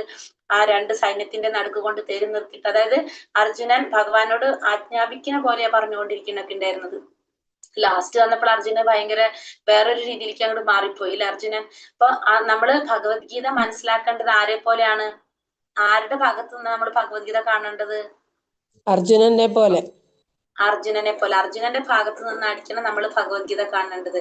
അപ്പോഴാണ് നമുക്ക് ഭഗവാൻ അത്രയും ഭഗവാന്റെ വിശേഷത നമുക്ക് മനസ്സിലാക്കാൻ സാധിക്കും. ഒരിക്കലും ഭഗവാനായിട്ട് നമ്മൾ കാണാൻ പാടില്ല. അർജുനനായിട്ട് നിന്നുകൊണ്ടായിരിക്കണം. അല്ലെങ്കിൽ ധൃതരാഷ്ട്രമായിട്ട് നമ്മൾ ഭഗവത്ഗീത നോക്കി കാണാൻ പാടില്ല. ആരായിട്ട് കാണണം? അർജുനനായിട്ട് നമ്മൾ ഭഗവത്ഗീത മനസ്സിലാക്കാൻ നോക്കണം. ഇനി അധ്യായത്തിലേക്ക് കടക്കാം. ഹരേ കൃഷ്ണ. എന്തെങ്കിലും പറയാനുണ്ടോ ആർക്കെങ്കിലും? അധ്യായത്തിലേക്ക് പോകാം നമുക്ക്. പോകാം ഹരേ മാതാജി. ഹരേ ഹരേ കൃഷ്ണ. കൃഷ്ണ. ഭഗവതേ വാസുദേവായ. ധൃതരാഷ്ട്ര ഉവാച ധർമ്മക്ഷേത്രേ കുരുക്ഷേത്രേ സമവേതായുത്സവഃ മാമക പാണ്ഡവശ്ചൈവ കിമകുർവത സഞ്ജയ. ധൃതരാഷ്ട്ര പറഞ്ഞു, സഹേ സഞ്ജയ, പുണ്യസ്ഥലമായ കുരുക്ഷേത്രത്തിൽ യുദ്ധോത്സുകരായി ഒന്നിച്ചു കൂടിയ എന്റെ മക്കളും പാണ്ഡുപുത്രരും എന്തു ചെയ്തു? അപ്പൊ ധൃതരാഷ്ട്രയുടെ പറയാണ്, ഹേ സഞ്ജയ, സഞ്ജയനോട് ചോദിക്കാണ് അല്ലെ, പുണ്യസ്ഥലമായ കുരുക്ഷേത്രത്തിൽ യുദ്ധത്തിനായി ഒന്നിച്ചു കൂടിയിട്ടുള്ള എന്റെ മക്കളും പാണ്ഡുപുത്രരും എന്ത് ചെയ്തു? ഫസ്റ്റ് തൊട്ട് ലാസ്റ്റ് വരെ ധൃതരാഷ്ട്രയുടെ ചോദ്യം ഇത് മാത്രമായിരുന്നു. കാരണം എന്താണ് എന്റെ മക്കള് പാണ്ഡുപുത്രർ അവിടെ എന്താണ് ചെയ്യുന്നത്? ഇത് മാത്രമാണ് ആർക്കറിയേണ്ടത്? ധൃതരാഷ്ട്രക്ക് അവിടെ അറിയേണ്ടതായിരുന്നുണ്ടായിരുന്നത്. വ്യാസ ശിഷ്യനായിരുന്നു സഞ്ജയൻ. വ്യാസദേവന്റെ കരുണയാൽ ധൃതരാഷ്ട്രയുടെ കൊട്ടാരത്തിൽ ഇരുന്നു കൊണ്ട് തന്നെ കുരുക്ഷേത്രത്തിലെ യുദ്ധരംഗം കാണാൻ അദ്ദേഹത്തിന് സാധിച്ചിരുന്നു. അപ്പൊ എന്തുകൊണ്ടാണ് സഞ്ജയനോട് അത് ചോദിക്കാൻ കാരണം സഞ്ജയൻ വ്യാസ മഹർഷിയുടെ ശിഷ്യനായതുകൊണ്ട് തന്നെ ആ വ്യാസദേവന്റെ കരുണ കൊണ്ട് ധൃതരാഷ്ട്രയുടെ കൊട്ടാരത്തിൽ ഇരുന്നു കൊണ്ട് തന്നെ ആ കുരുക്ഷേത്ര യുദ്ധത്തിലെ നടക്കുന്ന സംഭവങ്ങൾ മുഴുവൻ കാണാൻ ആർക്ക് സാധിച്ചിരുന്നു? സഞ്ജയന് സാധിച്ചിരുന്നു. അതുകൊണ്ടാണ് സഞ്ജയന്റെ അടുത്ത് ധൃതരാഷ്ട്ര അത് ചോദിക്കാൻ കാരണം. ധർമ്മപിതാവായ ശ്രീകൃഷ്ണന്റെ സാന്നിധ്യത്തിൽ ധർമ്മഭൂമിയായ കുരുക്ഷേത്രത്തിൽ വച്ച് വിളനിലകളിലെ കളകളെ എന്ന പോലെ ധൃതരാഷ്ട്രപുത്രന്മാരായ ദുര്യോധനാദികളെ പൂർണ്ണമായി നശിപ്പിക്കുമെന്നും യുധിഷ്ഠിരന്റെ നേതൃത്വത്തിലുള്ള ധാർമ്മികരെ ഭഗവാൻ നാടുവാഴിക്കുമെന്നും ഇതിന്റെ തുടക്കത്തിൽ നിന്ന് തന്നെ വ്യക്തമാകുന്നതാണ്. അപ്പൊ ഇവിടെ എന്തുകൊണ്ടാണ് ഇവിടെ പറയുന്നത് ധർമ്മക്ഷേത്രേ കുരുക്ഷേത്ര എന്നാണ് പറയുന്നത് അല്ലെ? അപ്പൊ ഇവിടെ പറയാണ് ധർമ്മഭൂമിയായ കുരുക്ഷേത്രത്തിൽ, ആ കുരുക്ഷേത്ര ഭൂമി ധർമ്മഭൂമിയാണ്. അപ്പൊ ധർമ്മഭൂമിയായ കുരുക്ഷേത്രത്തിൽ, അതും ശ്രീകൃഷ്ണന്റെ സാന്നിധ്യത്തിൽ, ധർമ്മത്തിന്റെ പിതാവായിട്ടുള്ള ശ്രീകൃഷ്ണന്റെ സാന്നിധ്യത്തില് എന്തിനു മാത്രമേ അവിടെ ഉയർച്ച ഉണ്ടാവുള്ളൂ? എപ്പോഴും എന്ത് മാത്രമേ നിലനിൽക്കുള്ളൂ? ആ ധർമ്മം മാത്രമേ നിലനിൽക്കുള്ളൂ അവിടെ. അപ്പൊ ആ ധർമ്മം നിലനിൽക്കുന്ന നമുക്ക് അറിയാൻ ഫസ്റ്റേ തന്നെ മനസ്സിലാകുന്നു പറയാണ് ഇവിടെ. അപ്പൊ എങ്ങനെയാണ്? വിളനിലത്തിലെ കളകൾ എന്ന പോലെ നമുക്കറിയാം. നമ്മള് എന്താണ്, ഒരു പാടത്ത് കൃഷി ചെയ്യുമ്പോൾ അതിൽ ആ കൃഷിയുടെ ഇടയിൽ എന്തുണ്ടാവും? കുറെ വേണ്ടാത്ത പുല്ലുകളൊക്കെ മുളച്ചു വരില്ല. നമ്മൾ എന്താ ചെയ്യാ? ആ നമ്മളവിടെ നട്ടിരിക്കുന്ന കൃഷി അവിടെ നിർത്തിയിട്ട് ആ അതിന്റെ വിളകളുടെ ഇടയിലുള്ള ആ പുല്ലുകളൊക്കെ നമ്മൾ പറിച്ചു കളയും. അതേപോലെ തന്നെ ആവശ്യമില്ലാത്ത നമ്മൾ എടുത്ത് മാറ്റുന്നത് പോലെ തന്നെ ധൃതരാഷ്ട്രപുത്രന്മാരായിട്ടുള്ള ദുര്യോധനാദികളെ പൂർണ്ണമായി നശിപ്പിക്കുമെന്നും യുധിഷ്ഠിരന്റെ നേതൃത്വത്തിലുള്ള ധാർമ്മികരെ ഭഗവാൻ നാടുവാഴിക്കുമെന്നും ഇവിടെ മനസ്സിലാക്കും. എന്താണ്? ധർമ്മത്തിനാണ് അവിടെ വിജയമുള്ളത്. കാരണം ഭഗവാൻ ധർമ്മപിതാവായിട്ടുള്ള ഭഗവാന്റെ സാന്നിധ്യം, പിന്നെ ധർമ്മഭൂമിയായ കുരുക്ഷേത്ര ഭൂമി. അപ്പൊ ഇവിടെ എന്തിനാണ് വിജയം? ധർമ്മഭൂമി, ധർമ്മത്തിനാണ് വിജയം എന്നുള്ളത് നമുക്ക് ഈ ഒന്നാമത്തെ ശ്ലോകത്തിലൂടെ തന്നെ നമുക്കത് മനസ്സിലാക്കാനായിട്ട് സാധിക്കും. സഞ്ജയ ഉവാച ദൃഷ്ടാ തു പാണ്ഡവാനീകം വ്യൂഢം ദുര്യോധനസ്തഥാ ആചാര്യമുപസംഗമ്യ രാജാ വചനമബ്രവീത്. സഞ്ജയൻ പറഞ്ഞു, അല്ലയോ രാജാവേ, പാണ്ഡുപുത്രന്മാർ സജ്ജമാക്കിയ സൈന്യത്തെ കണ്ട് ദുര്യോധന മഹാരാജാവ് ആചാര്യന്റെ മുമ്പിൽ ചെന്ന് ഇങ്ങനെ പറഞ്ഞു. അപ്പൊ ഇനി സഞ്ജയൻ പറയാണ്, എന്താ പറയണത്? പാണ്ഡുപുത്രന്മാര് ഏർപ്പാടാക്കിയിട്ടുള്ള സൈന്യത്തെ കണ്ട് ദുര്യോധന മഹാരാജാവ് ആചാര്യന്റെ മുൻപിൽ ചെന്ന് പറഞ്ഞു എന്ന്. ദുര്യോധനന് മഹാരാജാവ് എന്ന് അവിടെ പറയണ ആ ധൃതരാഷ്ട്ര സന്തോഷിപ്പിക്കാൻ വേണ്ടിയിട്ടാണ് ആരങ്ങനെ പറയുന്നത്? സഞ്ജയൻ അങ്ങനെ പറയുന്നത്. ദുര്യോധനന് മഹാരാജാവ് പറയുന്നത്, മഹാരാജാവ് ആചാര്യന്റെ മുമ്പിൽ ചെന്ന് ഇങ്ങനെ പറഞ്ഞു. എന്താ പറയുന്നത്? ജനനം മുതൽക്ക് അന്ധനായിരുന്നു ധൃതരാഷ്ട്രർ. നിർഭാഗ്യവശാൽ ആധ്യാത്മിക വീക്ഷണവും അദ്ദേഹത്തിനില്ല. ധർമ്മത്തെ സംബന്ധിച്ചിടത്തോളം തന്റെ മക്കളും അത്ര തന്നെ അന്ധരാണെന്ന് അദ്ദേഹത്തിന് നന്നായിട്ട് അറിയാം. അപ്പൊ ധൃതരാഷ്ട്രം എങ്ങനെയാണ്? ജന്മന അന്ധനാണ് ധൃതരാഷ്ട്രം അല്ലെ? ആ നിർഭാഗ്യവശാൽ എന്താണ്? അദ്ദേഹത്തിന് ആധ്യാത്മികമായിട്ടുള്ള യാതൊരു വീക്ഷണവും അദ്ദേഹത്തിനില്ല. ധർമ്മത്തെ സംബന്ധിച്ചിടത്തോളം അത്രത്തോളം അന്ധര് തന്നെയാണ് അദ്ദേഹത്തിന്റെ മക്കളും എന്ന് ആർക്ക് നന്നായിട്ട് അറിയാം? ധൃതരാഷ്ട്രക്കറിയാം. കാരണം ധൃതരാഷ്ട്ര ആ മക്കളുടെ ഉള്ളില് ശരിക്കും ആ ഇവരോടുള്ള ഒരു വിദ്വേഷം നിറച്ചാണ് ഇവർ ഇത്രയും, അവർ ഓൾറെഡി അവർക്ക് ഇഷ്ടമല്ല, പ്ലസ് എന്താണ്, അത്രയും നിറച്ചാണ് അവർ ഇത്രയും അവരോട് വൈരാഗ്യ ബുദ്ധിയിൽ വന്നത്. അതുകൊണ്ട് അത്രത്തോളം അവരും എങ്ങനെയാണ്? അന്ധരാണെന്നുള്ളത് ആർക്ക് നന്നായിട്ട് അറിയാം? ധൃതരാഷ്ട്രക്ക് നന്നായിട്ട് അറിയാം. ഇവിടെ ഇനി എന്താ പറയണത്? വന്നിട്ട് ധൃതരാഷ്ട്രപുത്രനായിട്ടുള്ള ദുര്യോധനൻ പറയുന്നത്, പാശ്ചാത്യാം പാണ്ഡുപുത്രാണാം ആചാര്യ മഹതീം ചമൂം വ്യൂഢാം ദ്രുപദപുത്രേണ തവ ശിഷ്യേണ ധീമത. അല്ലയോ ആചാര്യ, അങ്ങയുടെ ശിഷ്യനും ബുദ്ധിശാലിയുമായ ദ്രുപദപുത്രൻ ഒരുക്കി നിർത്തിയിട്ടുള്ള ഈ മഹത്തായ പാണ്ഡവ സൈന്യത്തെ ഒന്ന് നോക്കൂ. ഇവിടെ എന്താ പറഞ്ഞത്? വന്നിട്ട് അല്ലയോ ആചാര്യ, ആചാര്യനോട് പറയാണ്. ആചാര്യന്റെ പേരെന്താ ഇവിടെ? ആരാണ് ആചാര്യൻ? ദ്രോണാചാര്യർ. ദ്രോണാചാര്യർ. ദ്രോണാചാര്യരോട് എന്താ പറയുന്നത്? ദ്രോണാചാര്യരോട് പറയാണ് അങ്ങയുടെ ശിഷ്യനും ബുദ്ധിശാലിയുമായ ദ്രുപദപുത്രൻ. ആരാണത്? അങ്ങയുടെ ശിഷ്യനും ബുദ്ധിശാലിയുമായ ദ്രുപദപുത്രൻ ദൃഷ്ടദ്യുമ്നൻ. ദൃഷ്ടദ്യുമ്നൻ അല്ലെ? ദൃഷ്ടദ്യുമ്നൻ ഒരുക്കി നിർത്തിയിട്ടുള്ള മഹത്തായ പാണ്ഡവ സൈന്യത്തെ ഒന്ന് നോക്കാനായിട്ട് ഇവിടെ വന്നിട്ട് പറയാണ്. നയതന്ത്രജ്ഞനായ ദുര്യോധനന് സർവ്വ സൈന്യാധിപനും മഹാബ്രാഹ്മണനുമായ ദ്രോണാചാര്യന്റെ തെറ്റുകളെ ചൂണ്ടിക്കാട്ടേണ്ടിയിരിക്കുന്നു.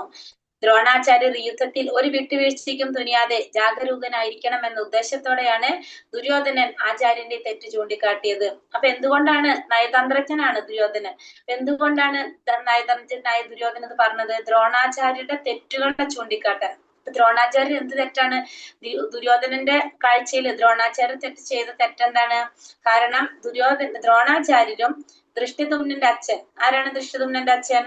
ദ്രൗപദിയുടെ പിതാവ് ദ്രുപദൻ. രാജാവായിട്ട് ഒരു വൈരാഗ്യം ഉണ്ടായിരുന്നു ഇവർ തമ്മിൽ. ആ വൈരാഗ്യം ഉണ്ടായപ്പോ അതിന്റെ ഫലമായിട്ട് ദ്രുപദ രാജാവ് ഒരു യാഗം നടത്തിയിട്ട് ആ യാഗത്തില് ജനിക്കുന്ന മകനാണ് ആര്? ദൃഷ്ടദ്യുമ്നൻ. അപ്പൊ ഈ മകനായിരിക്കും ആരെ വധിക്കുന്നത്? ദ്രോണാചാര്യരെ വധിക്കുക. അതിനുള്ള വരാണ് ആര് നേടിയിട്ടുണ്ടായിരുന്നത്? ദ്രുപദ രാജാവ് നേടിയത്. ഇത് ആർക്കും അറിയാം, ദ്രോണാചാര്യർക്കും അറിയാം. പക്ഷെ എന്നാലും ഇദ്ദേഹത്തിന് ആയുധ മുറകളെല്ലാം പഠിപ്പിച്ചു കൊടുക്കാൻ വേണ്ടിയിട്ട് ആരുടെ അടുത്തേക്കാണ് രാജാവ് അയക്കുന്നത്? ദ്രോണാചാര്യരുടെ അടുത്തേക്കാണ്. പക്ഷെ അറിഞ്ഞിട്ടും ദ്രോണാചാര്യർ എന്ത് ചെയ്തില്ല? നിരസിച്ചില്ല. എല്ലാ വിധത്തിലുള്ള ആയുധ മുറകളും പഠിപ്പിച്ചു കൊടുത്തു. അപ്പൊ ദുര്യോധനന്റെ കാഴ്ചയില് ഗുരു ചെയ്തത് എന്താണ്? അത് തെറ്റാണ് അല്ലെ? തന്നെ വധിക്കാൻ വരുന്ന തന്നെ വധിക്കുന്ന ഉറപ്പാണ്. എന്നിട്ടും എല്ലാ ആയുധമുറകളും പഠിപ്പിച്ചു കൊടുക്കുക ചെയ്യണം. അപ്പൊ ആ തെറ്റ് ചൂണ്ടിക്കാട്ടാണ് ഇവിടെ ആര്? ദുര്യോധനൻ ചെയ്യുന്നത്. പിന്നെ അത് മാത്രല്ല, അടുത്തിൽ എന്താ പറയണത്? ഇനിയും ഇങ്ങനത്തെ സന്ദർഭങ്ങൾ പലതും ഉണ്ടാകാം, ദ്രോണാചാര്യൻ ഇനിയും ചെയ്യാം. അപ്പൊ അങ്ങനെ ഒന്നും ചെയ്യാതിരിക്കാൻ വേണ്ടിയിട്ട് ഒരു മുന്നറിയിപ്പ് കൊടുക്കുന്ന പോലെയാണ് ആരിവിടെ പറയുന്നത്? അതിനു വേണ്ടിയിട്ടാണ് ദുര്യോധനൻ ആചാര്യന് തെറ്റിവിടെ ചൂണ്ടിക്കാണിച്ചു കൊടുക്കുന്നത്. അത്ര ശൂരാ മഹേശ്വാസ ഭീമാർജുന സമായുധി യുയുധാനോ വിരാടശ്ച ദ്രുപദശ്ച മഹാരഥഃ. ഭീമാർജുനന്മാരുടെ കിടനിൽക്കുന്ന യുയുധാനൻ, വിരാടൻ, ദ്രുപദൻ എന്നീ വില്ലാളി വീരന്മാർ ആ സൈന്യത്തിലുണ്ട്. അപ്പൊ ദ്രോണാചാര്യ അടുത്ത് പറഞ്ഞ എന്താ പറഞ്ഞത്? ആ സൈന്യത്തെ നിർത്തിയിട്ടുള്ള പാണ്ഡവ സൈന്യത്തെ നോക്കാനാണ് പറഞ്ഞത് അല്ലെ? അപ്പൊ ആ സൈന്യത്തിൽ ഇനി ആരൊക്കെ ഉണ്ടെന്നാ പറഞ്ഞത്? ഭീമാർജുനന്മാരോട് കിടനിൽക്കുന്ന യുയുധാനൻ, വിരാടൻ, ദ്രുപദൻ എന്നീ വില്ലാളി വീരന്മാരെല്ലാം ആ സൈന്യത്തിൽ ഉണ്ടെന്ന് ഇവിടെ പറയാണ്. പിന്നെ ആരൊക്കെ ഉണ്ടെന്ന് പറയണത്? ദൃഷ്ടകേതു ചേകിതാന കാശിരാജശ്ച വീര്യവാൻ പുരൂജിത് കുന്തിഭോജശ്ച ശൈബശ്ച നരപുംസവഃ. ദൃഷ്ടകേതു, ചേകിതാനൻ, കാശിരാജാവ്, ഒരു മിനിറ്റ് ഞാൻ ചെയ്യണ്ടേ, ശൈബ്യൻ എന്നീ വീരന്മാരായ യോദ്ധാക്കളും അവിടെ സന്നിഹിതരായിട്ടുണ്ട്. പിന്നെ ആരൊക്കെയുണ്ട്? ദൃഷ്ടകേതു ഉണ്ട്, ചേക്കിതാനനുണ്ട്, കാശിരാജാവുണ്ട്, പുരൂജിത്ത് ഉണ്ട്, കുന്തിഭോജൻ ഉണ്ട്, ശൈബ്യൻ. ഈ പറഞ്ഞ വീരന്മാരായ യോദ്ധാക്കളൊക്കെ എന്തിലുണ്ട്? ആ സൈന്യത്തില് വന്നിട്ടുണ്ട്, സന്നിഹിതരായിട്ടുണ്ടെന്ന് പറയണം. സ്പീഡ് കൂടുന്നുണ്ട് ഞാൻ പറയുന്നത്? ഇല്ല മാതാജി. ഇല്ല മാതാജി. ഹരേഷ്ണ. യുധാമന്യശ്ച വിക്രാന്ത ഉത്തമൗജാശ്ച വീര്യവാൻ സൗഭദ്രോ ദ്രൗപദേയശ്ച സർവ ഏവാ മഹാരഥഃ. കൂടാതെ പരാക്രമിയായ യുധാമന്യു, ബലവാനായ ഉത്തമൗജസ്, സുഭദ്രാപുത്രൻ, ദ്രൗപദിയുടെ മക്കൾ എന്നിവരും യുദ്ധത്തിനൊരുങ്ങി നിൽക്കുകയാണ്. ഇവരെല്ലാം മഹാരഥന്മാർ തന്നെ. അപ്പൊ എന്താ പറയണത്? പരാക്രമിയായിട്ടുള്ള യുധാമന്യുണ്ട്, ബലവാനായിട്ടുള്ള ഉത്തമൗജസ് ഉണ്ട്, സുഭദ്രാപുത്രന്മാരുണ്ട്, ദ്രൗപദിയുടെ മക്കളുണ്ട്, എല്ലാവരും ഉണ്ട്. ഇവരെല്ലാവരും എങ്ങനെയുള്ളവരാണ്? മഹാരഥന്മാരാണ്. മഹാരഥന്മാരെന്ന് വെച്ചാൽ എന്താണ്? 60,000 യോദ്ധാക്കളോട് ഒറ്റയ്ക്ക് പോരാടാൻ സാധിക്കുന്നവരെ നമുക്ക് എന്ത് പറയാം? മഹാരഥന്മാരെന്ന് പറയാം. മഹാരഥന്മാരെന്ന് പറഞ്ഞാല് 60,000 യോദ്ധാക്കളായിട്ട് ഒറ്റയ്ക്ക് പോരാടാൻ സാധിക്കുന്നവരാണ് മഹാരഥന്മാര്. പിന്നെ അധീരഥന്മാരുണ്ട്. 10,000 യോദ്ധാക്കളോട് ഒറ്റയ്ക്ക് പോരാടാൻ കഴിയുന്നവരെ അധീരഥന്മാരെന്നും പറയാം നമുക്ക്. അസ്മാകം തു വിശിഷ്ടായേ താനി ബോധാതിജോത്തമ നായക മമ സൈന്യസ്യ സംചാർത്തം താൻ പ്രവീമിതേ. ബ്രാഹ്മണോത്തമ, എന്റെ സൈന്യത്തെ നയിക്കുന്നതിന് യോഗ്യതയുള്ള പടനായകന്മാരെ പറ്റി ഞാൻ പറഞ്ഞു തരാം. ഇനി പറയാണ്, എന്റെ സൈന്യത്തെ നയിക്കുന്നതിന് യോഗ്യരായിട്ടുള്ളവരെ കുറിച്ച് പറഞ്ഞു തരാന്ന് ഇവിടെ പറയാണ്. ഭവാൻ ഭീഷ്മശ്ച കർണശ്ച കൃപശ്ച സമധീം ജയഃ അശ്വത്ഥാമ വികർണശ്ച സൗമദത്തിസ്തഥൈവ ച. യുദ്ധത്തിൽ സദാ വിജയിക്കുന്നവരായ താങ്കൾ. എങ്ങനെയാ പൊക്കി പറയണമെന്ന് നോക്കി അർജുന ഇവിടെ ദുര്യോധനൻ. യുദ്ധത്തില് സദാ വിജയിക്കുന്ന താങ്കൾ, പിന്നെന്താണ് ഭീഷ്മർ, കർണൻ, കൃപൻ, അശ്വത്ഥമാവ്, വികർണൻ, സോമദത്തന്റെ പുത്രനായ ഭൂരിശ്രവസ് എന്നിവരുമുണ്ട്.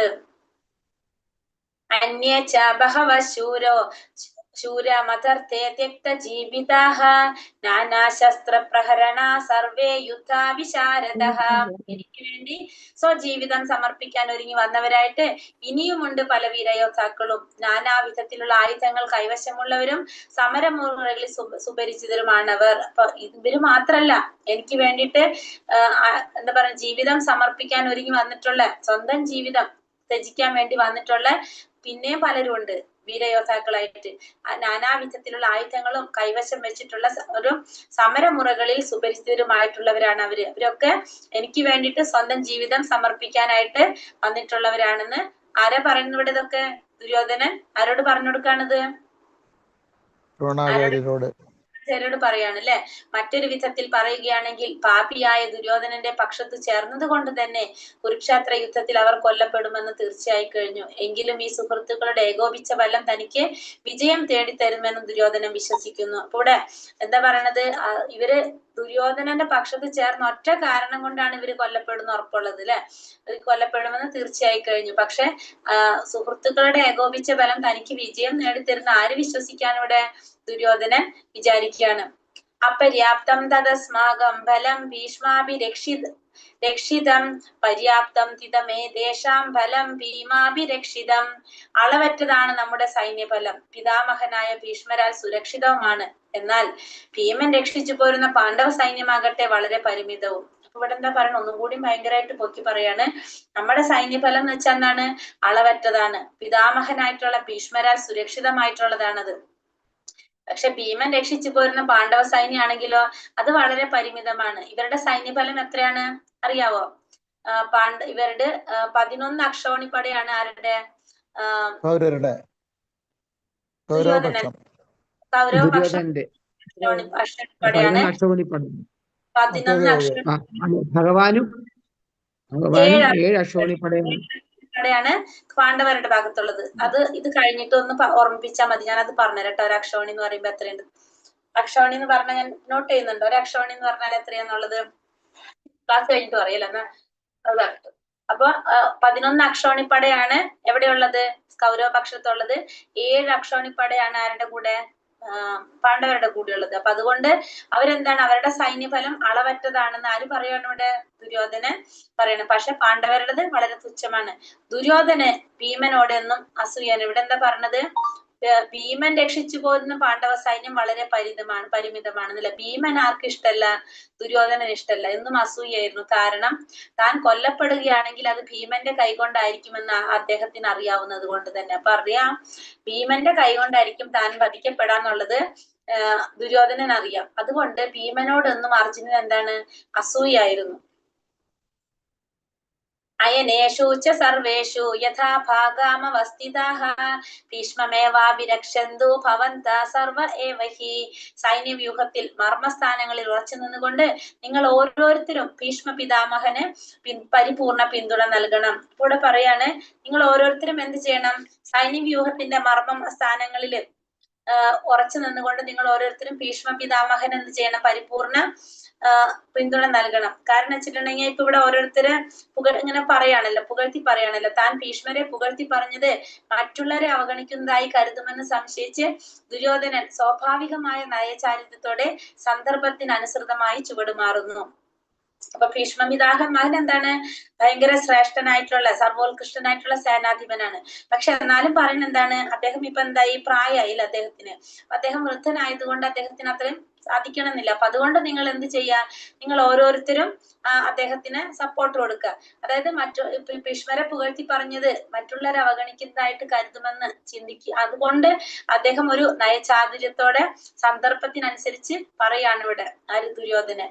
തസ്യ സംജനയൻ ഹർഷം ഒരു വൃന്ദാപിതാമഹ സിംഹനാഥം വിനോദേച്ചൈ ശംഖം ദത്മൗ പ്രതാപവാൻ. അപ്പോൾ പരാക്രമിയും കുരുപിതാമഹനുമായ ഭീഷ്മർ ദുര്യോധനൻ ആഹ്ലാദം ജനിപ്പിക്കുമാറ് സിംഹഗർജനം പോലുള്ള ശബ്ദമുണ്ടാക്കിക്കൊണ്ട് തന്റെ ശംഖെടുത്ത് ഊതി. അപ്പൊ പരാക്രമിയായിട്ടുള്ള ഗുരുപിതാമഹനായിട്ടുള്ള ഭീഷ്മർ എന്ത് ചെയ്തു?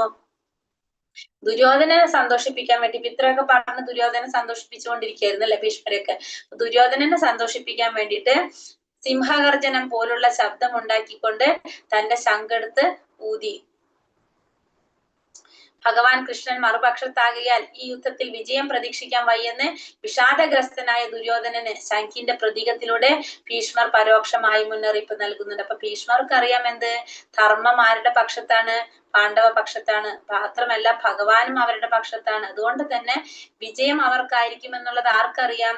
ഭീഷ്മർക്കറിയാം. അപ്പൊ ഭീഷ്മര് പരോക്ഷമായിട്ട് ഇവിടെ ദുര്യോധനന് ശംഖിന്റെ പ്രതീകത്തിലൂടെ മുന്നറിയിപ്പ് കൊടുക്കുകയാണ് ഇവിടെ ചെയ്യുന്നത്. തഥാ ശങ്കശ്ച ഭൈര്യശ്ച പണവാനക ഗോമുഖാഃ സഹസൈവാപ്യഹന്യന്ത സ ശബ്ദസ്തു മൂലോഭവത്. അതിനെ തുടർന്ന് ശംഖ്, ചെണ്ട, മദളം, കാഹളം എന്നിവയുടെ ശബ്ദമെമ്പാടും ഉയർന്നു. യുദ്ധരംഗത്ത് കോലാഹലമായി. അതിനെ തുടർന്ന് എന്താണ് സംഭവിക്കുന്നത്? ഒരു യുദ്ധം നടക്കുമ്പോൾ നമുക്കറിയാം അവിടെ ഭയങ്കര ബഹളായിരിക്കും. അപ്പൊ അതേപോലെ തന്നെ ആ യുദ്ധരംഗം മുഴുവൻ എന്താണ്? കോലാഹലമായി. കാരണം ശംഖിന്റെയും ചെണ്ടന്റെയും മദളത്തിന്റെയും ഒക്കെ ആ ശബ്ദം കൊണ്ട് യുദ്ധരംഗം കോലാഹലമായി. തഥാ ശക്തിർഹയർയുക്തേ മഹതി സ്യന്തനസ്ഥിതൗ മാധവ പാണ്ഡവശ്ചൈവ ദിവ്യൗ ശംഖൗ പ്രദത്മതുഃ.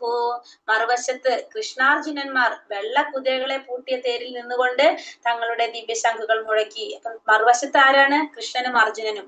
അവരെന്താ ചെയ്തത്? അവരുടെ തേര് ഏതാണ്? വെള്ള കുതിരകളെ പൂട്ടിയ തേര്. ആ തേരിൽ ഇരുന്നു കൊണ്ട് തങ്ങളുടെ ദിവ്യശംഖുകൾ മുഴക്കി. ജയസ്തു പാണ്ഡുപുത്രാണാം യേഷാം പക്ഷേ ജനാർദ്ദന. കൃഷ്ണ ഭഗവാൻ പാണ്ഡുപുത്രന്മാരുടെ കൂടെയാകയാൽ അവർ വിജയം നേടുന്നു. എവിടെയെല്ലാം ഭഗവത് സാന്നിധ്യമുണ്ടോ അവിടെയെല്ലാം ഐശ്വര്യ ദേവതയും വാഴുന്നു. ഭാഗ്യ ദേവത ഒരിക്കലും പ്രിയതമനെ വേർപിരിയാറില്ല. ഒരിക്കലും ഭാഗ്യദേവത ആരെ വേർപിരിയുന്നില്ല? പ്രിയതമനെ വേർപിരിയുന്നില്ല. അപ്പൊ ഇവിടെ വേറൊരു കാര്യം കൂടി പറഞ്ഞു. കൃഷ്ണാർജുനന്മാർ വെള്ള കുതിരകളെ പൂട്ടിയ തേരിൽ ഇരുന്നു കൊണ്ട് ആണ് യുദ്ധത്തിന് ഒരുങ്ങുന്നത് അല്ലെ. ആ വെള്ളക്കുതിരകൾ കൂട്ടിയ തേരിന്റെ പ്രത്യേകത എന്താണത്? അഗ്നിദേവൻ കൊടുത്തത്. അഗ്നിദേവൻ കൊടുത്താണ്. പിന്നെ അതിന് 3 ലോകങ്ങളിലും എന്ത് മാത്രമേ ഉണ്ടാകുള്ളൂ? വിജയം മാത്രമേ ഉണ്ടാകുള്ളൂ അതിന്. ലാസ്റ്റ് പാഞ്ചജന്യം ഋഷികേശോ ദേവദത്തം ധനഞ്ജയഃ പൗണ്ഡ്രം ദത്മൗ മഹാശംഖം ഭീമകർമാവൃകോദരഃ.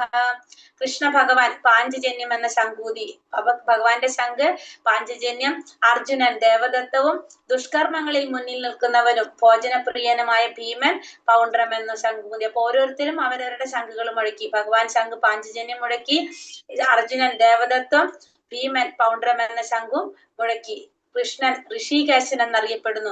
സർവ്വ ഇന്ദ്രിയങ്ങളുടെയും ഉടമയാണെന്നാണ് ഋഷികേശൻ എന്ന വാക്കിനർത്ഥം. അപ്പൊ ഋഷികേശൻ എന്ന് പറഞ്ഞാൽ എന്താ അർത്ഥം?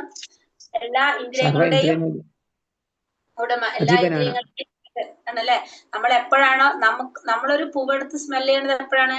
ഭഗവാൻ എപ്പോഴാണോ തോന്നുന്നത് അപ്പോഴാണ് നമ്മൾ അതെടുത്ത് മണക്കുന്നത്. അപ്പൊ നമ്മളെ ഇന്ദ്രിയങ്ങൾ മുഴുവനും കൺട്രോൾ ചെയ്യുന്നത് ആരാണ്? ഭഗവാനാണ്. എല്ലാ ജീവജാലങ്ങൾക്കും എല്ലാ ജീവജാലങ്ങളെല്ലാം കൃഷ്ണന്റെ അംശമാണ്. അതുകൊണ്ട് അവയുടെ ഇന്ദ്രിയങ്ങളും ഭഗവാന്റെ ഇന്ദ്രിയാംശങ്ങൾ തന്നെ. അപ്പൊ അതുകൊണ്ട് തന്നെ നമ്മുടെ എല്ലാ ഇന്ദ്രിയങ്ങളും ഭഗവാന്റെ ഇന്ദ്രിയാംശങ്ങൾ തന്നെയാണ്. ഇപ്പൊ ഇന്ദ്രിയങ്ങളെ നിയന്ത്രിക്കുന്നത് കൊണ്ട് ഭഗവാൻ എന്ത് പറയുന്നുണ്ട്? ഇന്ദ്രിയങ്ങളുടെ നാഥൻ ഋഷികേശൻ എന്ന് പറയുന്നു. മാതാജി, ഒരു കാര്യം, ഭഗവാൻ ശംഖ് ഊതുന്നതിന്റെ മഹത്വം എന്താണ്? വിജയത്തിനെ സൂചിപ്പിക്കാൻ വേണ്ടിയിട്ട്. ദിവ്യശംഖുകളല്ല അതൊക്കെ. നമ്മള് ഇതിലിപ്പോ പറഞ്ഞു വെച്ചിട്ടുണ്ടെങ്കിൽ യുദ്ധം തുടങ്ങാൻ പോണതിന് മുന്നേ ചെയ്യുന്ന ഒരു സംഭവമല്ല ഇത് ശംഖുന്നത്.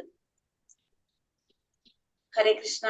അനന്ത വിജയം രാജ കുന്തി പുത്രോ യുധിഷ്ഠിരഃ നകുലോ സഹദേവശ്ച സുഘോഷ മണിപുഷ്പകൗ കാശ്യശ്ച പരമേശ്വാസ ശിഖണ്ഡീ ച മഹാരഥഃ ദൃഷ്ടദുമ്നോ വിരാടശ്ച സാത്യകീർത്തിപരാജിതഃ ദ്രുപദോ ദ്രൗപദേയശ്ച സർവശ്ച പൃഥിവീപതേ സൗഭദ്രശ്ച മഹാബാഹു ശങ്കാൻ തത്മോ പൃഥക് പൃഥക്. കുന്തിപുത്രനായ യുധിഷ്ഠിരൻ അനന്ത വിജയമെന്ന ശങ്കൂതി, നകുല സഹദേവന്മാർ സുഘോഷമണി പുഷ്പകങ്ങളും, വിലാളി വീരനായ കാശി രാജാവ്, മഹാരഥനായ ശിഖണ്ഡി, ദൃഷ്ടദുമ്നൻ, വിരാടൻ, തോൽവി പിണയാത്ത സാത്വികി, ദ്രുപദൻ, ദ്രൗപദി പുത്രന്മാർ, മഹാബാഹുവായ സുഭദ്രാപുത്രൻ എന്നിവരും ശംഖനാഥം മുഴക്കി. ഓരോരുത്തരും അവരവരുടെ ശംഖുകൾ മുഴക്കി. എന്താണ്? കുന്തിപുത്രനായ യുധിഷ്ഠിരൻ അനന്ത വിജയം എന്ന ശങ്കൂതി, നകുല സഹദേവന്മാർ സുഘോഷം മണിപുഷ്പകം. നകുലന്റെ ശംഖാണ് സുഘോഷം, സഹദേവന്റെ ശംഖ് മണിപുഷ്പകം. വീരനായ കാശിരാജാവ്, മഹാരഥനായ ശിഖണ്ഡി, ദൃഷ്ടദുമ്നൻ, വിരാടൻ, തോൽവി പിണയാത്ത സാത്വികി, ദ്രുപദൻ, ദ്രൗപദി പുത്രന്മാർ, ഇവരൊക്കെ എന്താണ്? അവരവരുടേതായിട്ടുള്ള ശംഖുകള് മുഴക്കി. പാണ്ഡുപുത്രന്മാരെ വഞ്ചിച്ച് തന്റെ മക്കളെ രാജസിംഹാസനത്തിൽ വാഴിക്കാനുള്ള ഈ ദുരുപദിഷ്ടമായ ശ്രമം നല്ലതിനല്ലെന്ന് സഞ്ജയൻ നയപൂർവ്വം ധൃതരാഷ്ട്ര അറിയിക്കുകയാണ്. അപ്പൊ ധൃതരാഷ്ട്രടുത്ത് ആര് പറയാണ്? ഇവിടെ സഞ്ജയൻ നയപൂർവ്വം പറഞ്ഞു കൊടുക്കാണ്, ഈ പാണ്ഡുപുത്രന്മാരെ വഞ്ചിച്ച് തന്റെ മക്കളെ സിംഹാസനത്തിൽ വാഴിക്കാനുള്ള ഈ ഒരു ശ്രമം നല്ലതിനല്ല എന്നിവിടെ സഞ്ജയനും എന്ത് ചെയ്യുന്നുണ്ട്? പറഞ്ഞു കൊടുക്കുന്നുണ്ട്. സഘോഷോധാർത്ഥ രാഷ്ട്രാണാം ഹൃദയാനീവ താരയത് നപശ്ച പൃഥിവീം ചൈവ തുമൂലാഭ്യനുനാഥയൻ. വിവിധ ശംഖങ്ങളിൽ നിന്നുയർന്ന ഈ നാദഘോഷം ഭൂമിയിലും അന്തരീക്ഷത്തിലും മാറ്റൊലിക്കൊണ്ടു ധൃതരാഷ്ട്രയുടെ പുത്രന്മാരുടെ ഹൃദയം പിളർക്കുകയായി.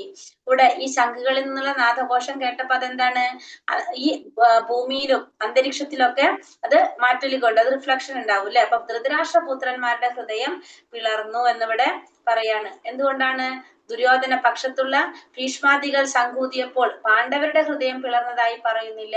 പക്ഷെ ഇവിടെ ധൃതരാഷ്ട്രന്മാരുടെ ഹൃദയങ്ങളെ ശംഖുഘോഷം പിളർത്തു എന്ന് എടുത്തു കാണിക്കുന്നു. ഇത് കൃഷ്ണ ഭഗവാനിൽ പാണ്ഡവർക്കുള്ള വിശ്വാസത്തെയാണ് സൂചിപ്പിക്കുന്നത്. ഏതു മഹാവിപത്തിന്റെ നടുവിലും പരമദിവ്യോത്തമ പുരുഷനിൽ അഭയം തേടിയവർക്ക് പേടിക്കാനില്ല. അപ്പോ ദുര്യോധന പക്ഷത്തുള്ള ഭീഷ്മാദികള് ശംഖൂതിയപ്പോ പാണ്ഡവരുടെ ഹൃദയം പിളർന്നതായിട്ട് പറയുന്നില്ല. പക്ഷെ പാണ്ഡവരുടെ ശംഖൂതിയപ്പോ എന്താണ്? ധൃതരാഷ്ട്രപുത്രന്മാരുടെ ഹൃദയം പിളർന്നതായിട്ട് എടുത്തു പറയാണ് ഇവിടെ. അതെന്തുകൊണ്ടാണ്? പാണ്ഡവർക്ക് ഭഗവാനിലുള്ള വിശ്വാസം. കാരണം എത്ര ഒരു മഹാവിപത്ത് വന്നാലും ഭഗവാനിൽ അഭയം തേടിക്കഴിഞ്ഞാൽ നമുക്ക് എന്താണ്? പിന്നെ പേടിക്കേണ്ട ആവശ്യമില്ല എന്നുള്ളതാണ് ഇവിടെ മനസ്സിലാക്കി തരുന്നത്. ആ വിശ്വാസത്തെ, ഭഗവാനിലുള്ള ആ വിശ്വാസത്തെയാണ് അവിടെ മനസ്സിലാക്കി തരുന്നത്. അഥാ വ്യവസ്ഥിതാൻ ദൃഷ്ട്വാ ധാർതരാഷ്ട്രാൻ കപിധ്വജഃ പ്രവൃത്തെ ശസ്ത്ര സമ്പാദേ ധനുരുദ്യം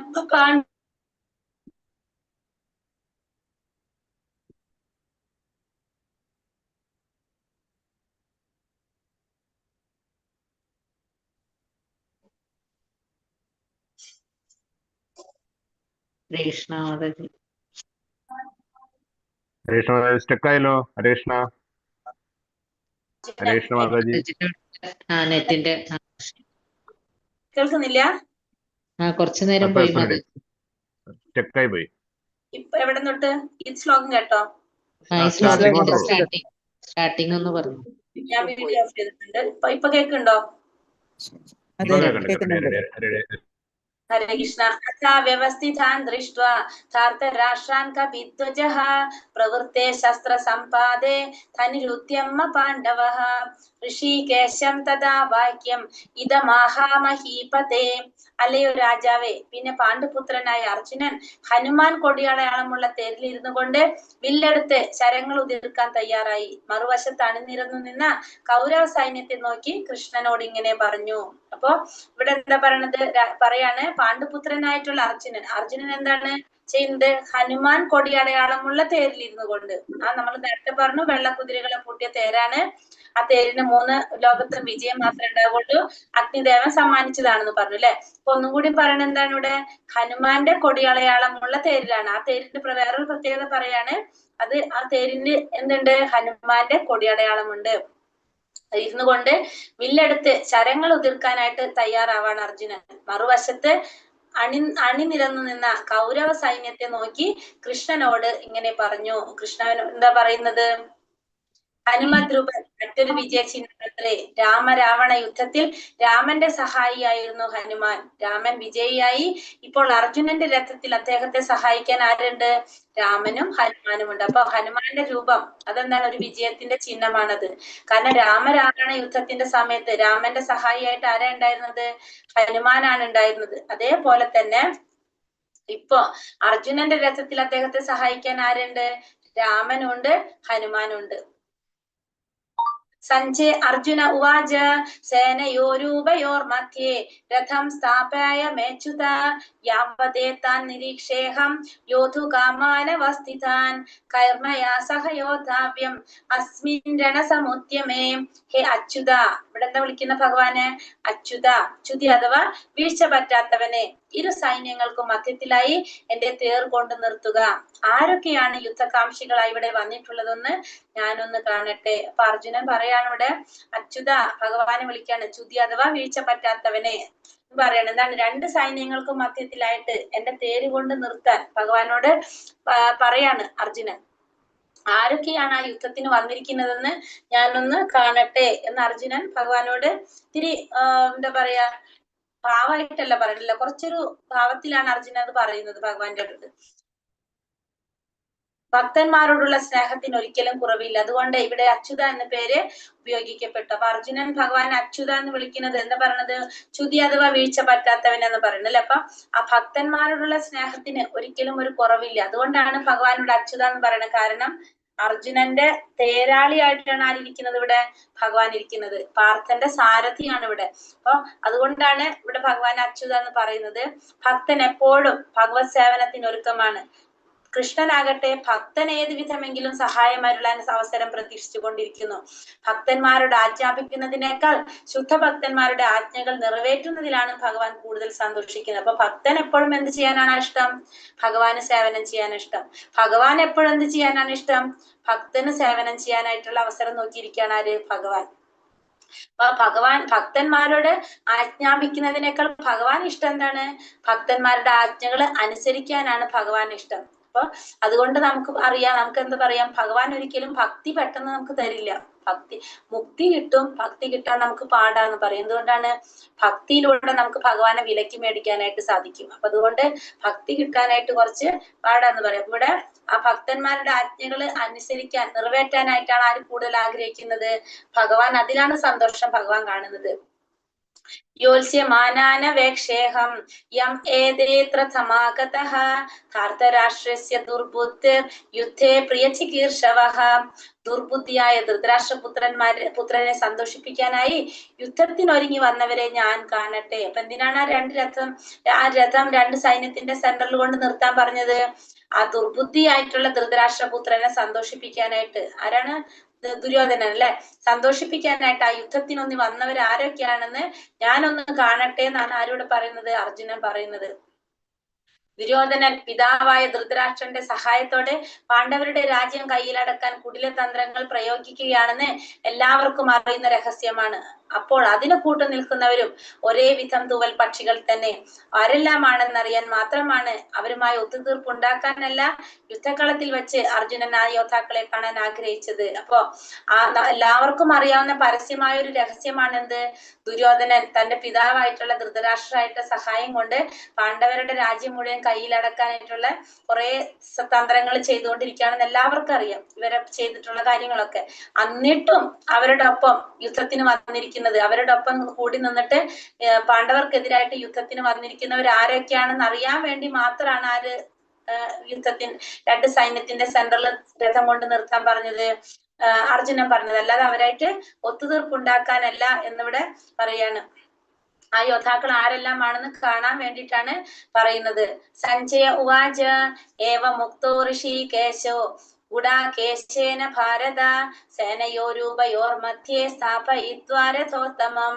സഞ്ജയൻ പറഞ്ഞു, ഹേ ഭാരതപുത്ര, അർജുനന്റെ വാക്കു കേട്ടിട്ട് കൃഷ്ണ ഭഗവാൻ ശ്രേഷ്ഠമായ ആ രഥത്തെ ഇരു സൈന്യങ്ങൾക്കും നടുവിൽ കൊണ്ടു നിർത്തി. അപ്പൊ അർജുനൻ എന്ത് ചെയ്തു? അർജുനന്റെ ഈ വാക്ക് കേട്ടിട്ട് ഭഗവാൻ എന്ത് ചെയ്തു? രണ്ട് സൈന്യത്തിന്റെ സെന്ററിൽ കൊണ്ട് ആ രഥം അങ്ങോട്ട് നിർത്തി കൊടുത്തു. ഗുഡാകം എന്നാൽ നിദ്ര, നിദ്രയെ ജയിക്കുന്നവൻ ഗുഡാകേശൻ. അപ്പൊ ഇവിടെ അർജുനൻ എന്താ പറഞ്ഞ? പറഞ്ഞിരിക്കുന്നത് ഗുഡാകേശൻ എന്നാ പറയുന്നത് അല്ലെ. എന്താ ഏവ മുക്തോ ഋഷി കേശോ ഗുഡാകേശേന ഭാരത എന്ന് പറയുന്നത്. അപ്പൊ എന്താ പറയണത്? ഗുഡാകം എന്ന് വെച്ചാൽ എന്താണ്? നിദ്രയെ ജയിക്കുന്നവൻ. ഗുഡാകേശൻ എന്ന് വെച്ചാല് നിദ്രയെ ജയിക്കുന്നവരാണ്. നിദ്ര എന്ന് പറഞ്ഞാല് അജ്ഞാനത്തെയും സൂചിപ്പിക്കുന്നതാണ് നിദ്ര. കൃഷ്ണനുമായുള്ള സൗഹാർദ്ദം മൂലം അർജുനൻ നിദ്രയെയും അജ്ഞാനത്തെയും കീഴടക്കിയിരിക്കുന്നു. അപ്പൊ ഗുഡാകം എന്ന് വെച്ചാൽ നിദ്ര എന്നാണ് അർത്ഥം. നിദ്രയെ ജയിക്കുന്നവനാണ് ഗുഡാകേശൻ. നിദ്ര എന്ന് പറയുന്നത് അജ്ഞാനത്തെയും സൂചിപ്പിക്കുന്നതാണ്. അപ്പൊ അർജുനൻ കൃഷ്ണനുമായിട്ടുള്ള സൗഹാർദ്ദം മൂലം അർജുനൻ എന്ത് സാധിച്ചു? നിദ്രയെയും അജ്ഞാനത്തെയും കീഴടക്കാനായിട്ട് സാധിച്ചു. ഭക്തൻ ഉണർന്നിരിക്കുമ്പോഴും ഉറങ്ങുമ്പോഴും ഒരേപോലെ അയാൾക്ക് കൃഷ്ണന്റെ നാമം, രൂപം, ഗുണം, ലീലകൾ എന്നിവയെ പറ്റി ചിന്തിക്കാതിരിക്കാൻ കഴിയില്ല. അപ്രകാരം ഒരു കൃഷ്ണഭക്തന് കൃഷ്ണനെ പറ്റി ചിന്തിച്ചുകൊണ്ട് തന്നെ നിദ്രയെയും അജ്ഞാനത്തെയും ജയിക്കാം. ഇതിനെ കൃഷ്ണാവബോധം അഥവാ സമാധി എന്ന് പറയുന്നു. അപ്പൊ അർജുനന്റെ പ്രത്യേകത എന്താണ്?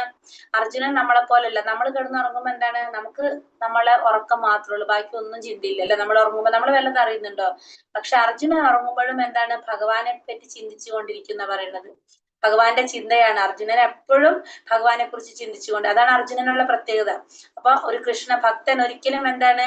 കൃഷ്ണനെ പറ്റി ചിന്തിച്ചുകൊണ്ട് തന്നെയാണ് നിദ്രയെയും അജ്ഞാനത്തെയും ജയിക്കാൻ സാധിക്കുന്നത്. അപ്പൊ അതുകൊണ്ടാണ് അർജുനൻ എന്ത് പറയുന്നത് ഇവിടെ? ഗുഡാകേശൻ എന്ന് പറയുന്നത്. ഭക്തൻ ഉണർന്നിരിക്കുമ്പോഴും ഉറങ്ങുമ്പോഴും ഒരുപോലെ തന്നെ കൃഷ്ണനെ കുറിച്ച് ചിന്തിച്ചുകൊണ്ടിരിക്കുകയാണ് ഒരു ശുദ്ധ ഭക്തൻ. അതിനാണ് നമ്മൾ അങ്ങനെയുള്ളവരെ നമുക്ക് എന്ത് പറയാ? കൃഷ്ണാവബോധത്തിൽ വന്ന ശുദ്ധ ഭക്തന്മാരെന്ന് പറയാം.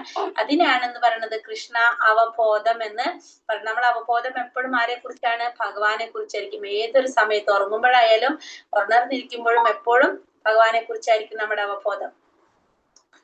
ഭീഷ്മദ്രോണ പ്രമുഖത സർവേഷാം ച മഹീക്ഷിതാം ഉവാച പാർത്ഥ പാശ്ചൈത്യാൻ സമവേദാൻ ഗുരുനിധി. ഭീഷ്മദ്രോണാദികളുടെയും മറ്റു രാജാക്കന്മാരുടെയും മുന്നിൽ വെച്ച് ഭഗവാൻ ഇങ്ങനെ പറഞ്ഞു: പാർത്ഥ, ഇവിടെ ഒത്തുകൂടിയ കുരുവംശജരെ നോക്കൂ. ഈ ഭീഷ്മ ദ്രോണാദികളുടെയും മറ്റു രാജാക്കന്മാരുടെ ഒക്കെ മുമ്പിൽ വെച്ചിട്ട് ഭഗവാൻ ഇങ്ങനെ പറയണം. എന്താണ്? പാർത്ഥ, അർജുനൻ വിളിക്കാണല്ലേ പാർത്ഥ, ഇവിടെ ഒത്തുകൂടിയ വംശജരെ ഒന്ന് നോക്കൂ, അവരൊന്ന് നോക്കാനായിട്ട് പറയാണ്. സൂചിപ്പിക്കുന്നു അർജുനനെ സംബന്ധിച്ചിടത്തോളം എന്താണ്? പാർത്ഥ അല്ലെങ്കിൽ കുന്തിപുത്ര എന്ന സംബോധന സാരവത്താണ്. തന്റെ പിതാവായ വസുദേവരുടെ സഹോദരിയുടെ മകനായതുകൊണ്ടാണ് താൻ അർജുനന്റെ തേരാളി പദം സ്വീകരിച്ചതെന്ന് ഒരു സുഹൃത്ത് എന്ന നിലയിൽ കൃഷ്ണൻ അർജുനനെ അറിയിക്കുന്നു. അപ്പൊ അർജുനനും കൃഷ്ണനും തമ്മിലുള്ള ബന്ധം എന്താണ്? സുഹൃത്ത് ബന്ധം അല്ലാതൊരു ബന്ധമുണ്ട് അവർ തമ്മിൽ. എന്താണ് അവർ തമ്മിലുള്ള ബന്ധം? കൃഷ്ണന്റെ പിതാവായിട്ടുള്ള വസുദേവരുടെ സഹോദരി ആരാണ്? സഹോദരിയുടെ മകനാണ് അർജുനൻ. കുന്തി ദേവിയുടെ മകനാണ് ആര്? അർജുനൻ. അതുകൊണ്ട് പറയാണ് സുഹൃത്ത് മാത്രല്ല, കാരണം സഹോദരിയുടെ മകനും ആയതുകൊണ്ടാണ് എന്ത് സ്വീകരിച്ചത്? ഞാൻ തേരാളി പദം സ്വീകരിച്ചത്. പിന്നെ കുരുക്കളെ നോക്കൂ എന്ന വാക്ക് തന്റെ പിതൃ സഹോദരി പുത്രനിൽ നിന്ന് അത്തരം പെരുമാറ്റം കൃഷ്ണൻ പ്രതീക്ഷിച്ചിരുന്നില്ല. അർജുനന്റെ മനോഭാവത്തെ സൗഹൃദപൂർവ്വമായിട്ടിവിടെ പറയണം. അപ്പൊ കുരുക്കളെ നോക്കൂ എന്ന് പറഞ്ഞത് എന്താണ്? തന്റെ സഹോദരി, അതായത് അമ്മായിയുടെ മകൻ അല്ലെ, അമ്മായിയുടെ മകനാണ്. അപ്പൊ അതിൽ നിന്ന് അമ്മായിയുടെ മകനിൽ നിന്ന്, പുത്രനിൽ നിന്ന് ഇത്തരത്തിലുള്ള ഒരു പെരുമാറ്റം ആര് പ്രതീക്ഷിച്ചില്ല? ഭഗവാൻ പ്രതീക്ഷിച്ചില്ല.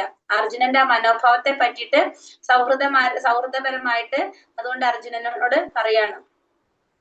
തത്ര പശ്യസ്ഥിതാൻ പാർത്ഥ പിതൃനഥാ പിതാമഹാൻ ആചാര്യാൻ മാതുലാൻ ഭാതൃ പുത്രാൻ പൗത്രാൻ സഖീസ്തഥാ ശ്വശുരാൻ സുഹൃദശ്ചൈവ സേനയോരുഭയോരപി.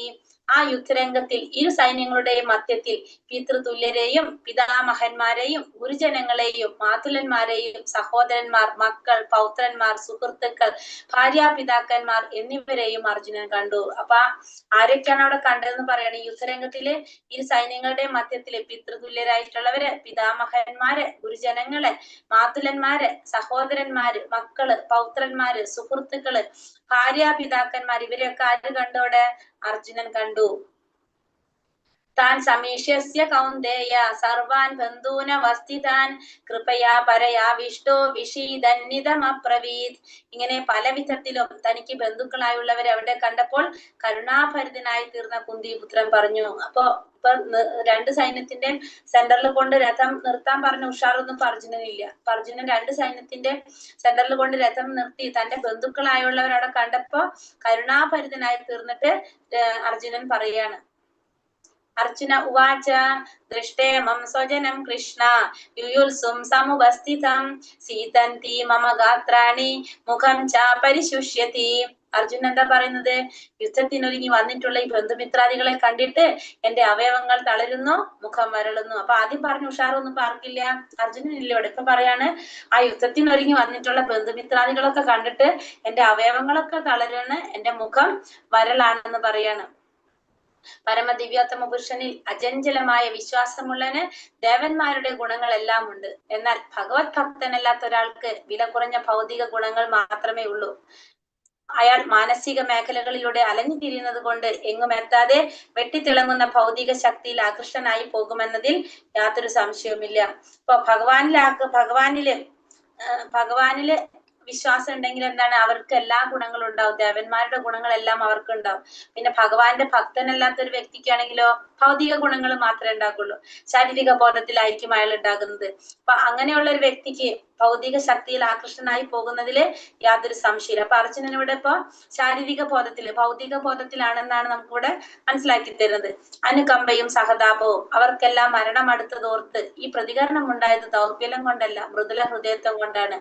അത് ശുദ്ധനായ ഭഗവത് ഭക്തനിൽ സ്വാഭാവികമാണ്. അപ്പൊ ശുദ്ധ ഭക്തന്മാർക്കുള്ള ഒരു പ്രത്യേകതയാണല്ലോ, എല്ലാവരോടും എന്താണ്? ഭയങ്കര കാരുണ്യമായിരിക്കും, മൃദുല ഹൃദയത്വമായിരിക്കും. അർജുനൻ ഇത് ഉണ്ടായത് എന്തുകൊണ്ടാണ്? ദൗർബല്യം കൊണ്ടല്ല, അർജുനന്റെ ആ മൃദുല ഹൃദയത്വം കൊണ്ടാണ് അർജുനൻ അത് ഉണ്ടായതെന്നും കൂടി ഇവിടെ പറയാണ്. ഹരേ കൃഷ്ണ. എത്ര സമയം വരെ എടുക്കാൻ പറ്റും നമുക്ക്? ഹരേ കൃഷ്ണ. 35 വരെ എടുക്കാൻ പറ്റുമോ? 7:35 വരെ എടുക്കാൻ പറ്റുമോ? 10 മിനിറ്റും കൂടി എടുക്കാൻ പറ്റുമോ ക്ലാസ്? അത് സ്റ്റോപ്പ് ചെയ്യണം. കുഴപ്പമില്ല. 35. ഹരേ കൃഷ്ണ. ഓക്കെ. എല്ലാവരും കേട്ടിരിക്കണ്ടല്ലോ അല്ലെ? ശരീരേ മേ രോമഹർഷശ്ച ജായതേ ഗാണ്ഡീവം സംസദേ ഹസ്താത്യക്ചൈവ പരിദഹ്യതേ. എന്റെ ശരീരം വിറയ്ക്കുകയും രോമാഞ്ചം ഉണ്ടാവുകയും ചെയ്യുന്നു. എന്റെ വില്ല് ഗാണ്ഡീവം കയ്യിൽ നിന്ന് വഴുതുന്നു, തൊലി ചുട്ടു കീറുന്നു. അപ്പൊ എന്താ ഇവിടെ പറയുന്നത്? അർജുനന്റെ ശരീരം വിറയ്ക്കാൻ തുടങ്ങി, രോമാഞ്ചം ഉണ്ടാകാൻ തുടങ്ങി. അർജുനന്റെ കയ്യിലുള്ള വില്ലിന്റെ പേരെന്താണ്? ഗാണ്ഡീവം. അത് കയ്യിൽ നിന്ന് വഴുതി വീണ് തൊലി ചുട്ടു നീറാനായിട്ട് തുടങ്ങി. അർജുനൻ ഇവരൊക്കെ കണ്ടപ്പോ ഉണ്ടായ പ്രോബ്ലം ആണ് പറയുന്നത്. അപ്പൊ അതെന്തുകൊണ്ടാണ് സംഭവിക്കുന്നത്? ശരീരത്തിന് വിറയും രോമാഞ്ചവും 2 കാരണങ്ങൾ കൊണ്ടുണ്ടാകാം. ഒന്ന് ആധ്യാത്മികമായ ആനന്ദാനുഭൂതി കൊണ്ടും, രണ്ടാമത്തത് ഭൗതിക സാഹചര്യങ്ങളിൽ നിന്നുണ്ടാകുന്ന ഭയം കൊണ്ടും നമുക്ക് ഉണ്ടാകുന്നതാണ് അല്ലെ. നമുക്ക് എന്തെങ്കിലും നമ്മൾ വിചാരിക്കാത്ത ഒരു സംഭവം നമുക്ക് പെട്ടെന്ന് ഉണ്ടായിക്കഴിഞ്ഞാൽ നമുക്ക് എന്തുണ്ടാകും? നമുക്ക് രോമാഞ്ചം വരും ഭയങ്കര. അതേപോലെ തന്നെ പേടി ഉണ്ടാകുമ്പോഴും നമുക്ക് എന്ത് വരും? രോമാഞ്ചം വരും. നമ്മളെ ശരീരത്തില് അങ്ങനത്തെ സമയത്ത് നമ്മളെ രോമാഞ്ചം വരും. അപ്പൊ ഈ 2 സമയത്തും ഉണ്ടാകാം. അപ്പൊ ഗാണ്ഡീവം എന്ന തന്റെ പ്രശസ്തമായ ധനുസ് കയ്യിൽ നിന്ന് മൂർന്നു വീഴുന്നതും ഹൃദയത്തിലെ നീറ്റൽ തൊലിപ്പുറത്ത് അനുഭവപ്പെടുന്നതും അദ്ദേഹത്തിനുണ്ടായ അസ്വസ്ഥതയുടെ മറ്റു ലക്ഷണങ്ങളാണ്. അപ്പൊ അർജുനനും ഇത് സംഭവിച്ചത് എന്താണ്? അർജുനന്റെ ആ ഹൃദയത്തിലുണ്ടായ പ്രയാസം, അതായത് അസ്വസ്ഥതയുടെ ലക്ഷണമായിട്ടാണ് പറയുന്നത്. ഗാണ്ഡീവം കയ്യിൽ നിന്ന് വഴുതി വീണതും പിന്നെ ഹൃദയത്തിലെ നീറ്റല് തൊലിപ്പുറത്ത് അനുഭവപ്പെട്ടതും ഇവയെല്ലാം ജീവിതത്തെ കുറിച്ചുള്ള ഭൗതിക ചിന്താഗതികൾ മൂലമുണ്ടായതാണ്. അപ്പൊ അർജുനൻ ഭൗതിക ബോധത്തിലാണ് ഇപ്പൊ, അതുകൊണ്ടാണ് അർജുനന് പ്രയാസമൊക്കെ. അപ്പൊ അത് ഉണ്ടാകുന്നത് എന്തുകൊണ്ടാണെന്ന് പറയാണ്. ജീവിതത്തെ കുറിച്ചുള്ള ഭൗതിക ചിന്താഗതികൾ മൂലം ശാരീരിക ബോധത്തിൽ ഇരുന്നു കൊണ്ട് ചിന്തിക്കുന്നത് കൊണ്ടാണ് ഇതൊക്കെ ഉണ്ടാകുന്നത് എന്നിവിടെ പറയാണ്. നച്ചാ ശക്നോമ്യവസ്ഥാതും പ്രമതീവ ച മേ മനഃ നിമിത്താനി ച പശ്യാമി വിപരീതാനി കേശവ. എനിക്കിപ്പോൾ ഉറച്ചു നിൽക്കാൻ കൂടി സാധിക്കുന്നില്ല. ഞാൻ എന്നെ തന്നെ മറന്നു പോകുന്നു, മനസ്സ് ചുറ്റിക്കറങ്ങുന്നു. അല്ലയോ കൃഷ്ണ. കേശവ. കേശി എന്ന അസുരനെ വധിച്ചത് കൊണ്ട് ഭഗവാന് കേശവ എന്ന് പറയുന്നു. കേശി നിഷൂദൻ, കേശവ എന്ന് പറയുന്നത് അല്ലെ. നമ്മൾ ഇന്നലെ പറഞ്ഞു കേശി നിഷൂദൻ എന്ന് പറയുമ്പോ കേശവ എന്നല്ലാന്ന് ഞാൻ പറഞ്ഞിട്ടുണ്ടായിരുന്നു. കേശവ തന്നെയാട്ടോ. ദൗർഭാഗ്യ ലക്ഷണങ്ങളാണ് നാം എമ്പാടും കാണുന്നത്. അപ്പൊ എനിക്കിപ്പോൾ ഉറച്ചു നിൽക്കാൻ കൂടി സാധിക്കുന്നില്ല. എന്താണ്? ഞാൻ എന്നെ തന്നെ മറന്നു പോകുന്നു, മനസ്സ് ചുറ്റിക്കറങ്ങുന്നു. കൃഷ്ണ, കേശവ, ദൗർഭാഗ്യ ലക്ഷണങ്ങളാണ് ഞാൻ ചുറ്റും കാണുന്നത്. ഞാൻ ചുറ്റും കാണുന്ന എന്താണ്? ദൗർഭാഗ്യ ലക്ഷണങ്ങളാണ് കാണുന്നത് എന്നിവിടെ അർജുനൻ പറയാണ് ഭഗവാന്റെ അടുത്ത്. അപ്പൊ അർജുനന് ഉറച്ചു നിൽക്കാൻ കൂടി സാധിക്കുന്നില്ല, കാരണം വിഘോര വിക്ഷോഭം കൊണ്ട്. പിന്നെന്താണ്? മാനോദൗർബല്യം നഷ്ടപ്പെട്ട് ഒരവസ്ഥയിലാണ് ആര്? അർജുനൻ. കൃഷ്ണന്റെ ഇച്ഛാനുസാരം അർജുനൻ തന്റെ യഥാർത്ഥത്തിൽ ഉണ്ടാകേണ്ടതായ സ്വാർത്ഥ താല്പര്യങ്ങളിലുള്ള അജ്ഞത ഇവിടെ പ്രകടിപ്പിക്കുന്നു. അപ്പൊ ഇത് മുഴുവൻ ആരാ ചെയ്യിക്കുന്നത്? ഭഗവാനാണ് ചെയ്യിക്കുന്നത്. ഭഗവാൻ ആരാണ്? ഇന്ദ്രിയങ്ങളുടെ നാഥനാണ് അല്ലെ. അർജുനന്റെ ഇന്ദ്രിയങ്ങളെ നിയന്ത്രിക്കാൻ ആർക്ക് സാധിക്കും? ഭഗവാന് സാധിക്കും. അപ്പൊ ഭഗവാൻ ഇവിടെ ഭഗവാന്റെ ഇച്ഛയ്ക്ക് അനുസരിച്ചാണ് അർജുനന് യഥാർത്ഥത്തിൽ ഉണ്ടാകേണ്ടതായിട്ടുള്ള ആ സ്വാർത്ഥ താല്പര്യങ്ങളിലുള്ള അജ്ഞത പ്രകടിപ്പിക്കുന്നത്. യഥാർത്ഥത്തിൽ ഉണ്ടാകേണ്ടെന്ന് പറഞ്ഞാൽ എന്താണ്? അർജുനൻ ശരിക്കും ആരാണ്? ഭഗവാന്റെ മുക്താത്മാവാണ് ഭഗവാന്റെ. അതുകൊണ്ട് തന്നെ ഭഗവാൻ എന്താ പറയാ, നമ്മള് ശാരീരിക ബോധത്തിലല്ല അർജുനൻ ഒരിക്കലും ചിന്തിക്കേണ്ടത്. പക്ഷെ ഇവിടെ എന്താണ്? ആ യഥാർത്ഥത്തിൽ ഉണ്ടാകേണ്ട സ്വാർത്ഥ താല്പര്യം, അതായത് യഥാർത്ഥത്തിൽ ഉണ്ടാകേണ്ട സ്വാർത്ഥ താല്പര്യം ആരെ കുറിച്ചാണ്? അപ്പൊ അവിടെ ഭഗവാനെ കുറിച്ചാണ് ഉണ്ടാകേണ്ടത്. പക്ഷെ അവിടെ അജ്ഞത പ്രകടിപ്പിക്കുകയാണ് ചെയ്യുന്നത്. കാരണം അർജുന മുക്താത്മാവായത് കൊണ്ട് തന്നെ അർജുനൻ ആരെ കുറിച്ചാണ് എപ്പോഴും ചിന്തിക്കുന്നത്? ഭഗവാനെ കുറിച്ചായിരിക്കും. അപ്പൊ യഥാർത്ഥത്തിൽ നമുക്ക് ഉണ്ടാകേണ്ട സ്വാർത്ഥത ആരെ കുറിച്ചാണ്? ഭഗവാനെ കുറിച്ചാണ് ഉണ്ടാവേണ്ടത്. പക്ഷെ അവിടെ അർജുനനെ എന്ത് ചെയ്യിപ്പിക്കുകയാണ്? അജ്ഞത പ്രകടിപ്പിക്കുകയാണ് ചെയ്യുന്നത്. കാരണം അർജുനനായ ശാരീരിക ബോധത്തില് വരുത്താൻ വേണ്ടിയിട്ട്. എങ്കിലേ ഭഗവത്ഗീത പറഞ്ഞു കൊടുക്കാൻ ഭഗവാന് പറ്റുള്ളൂ. അതിന് വേണ്ടിയിട്ട് അല്ലെ.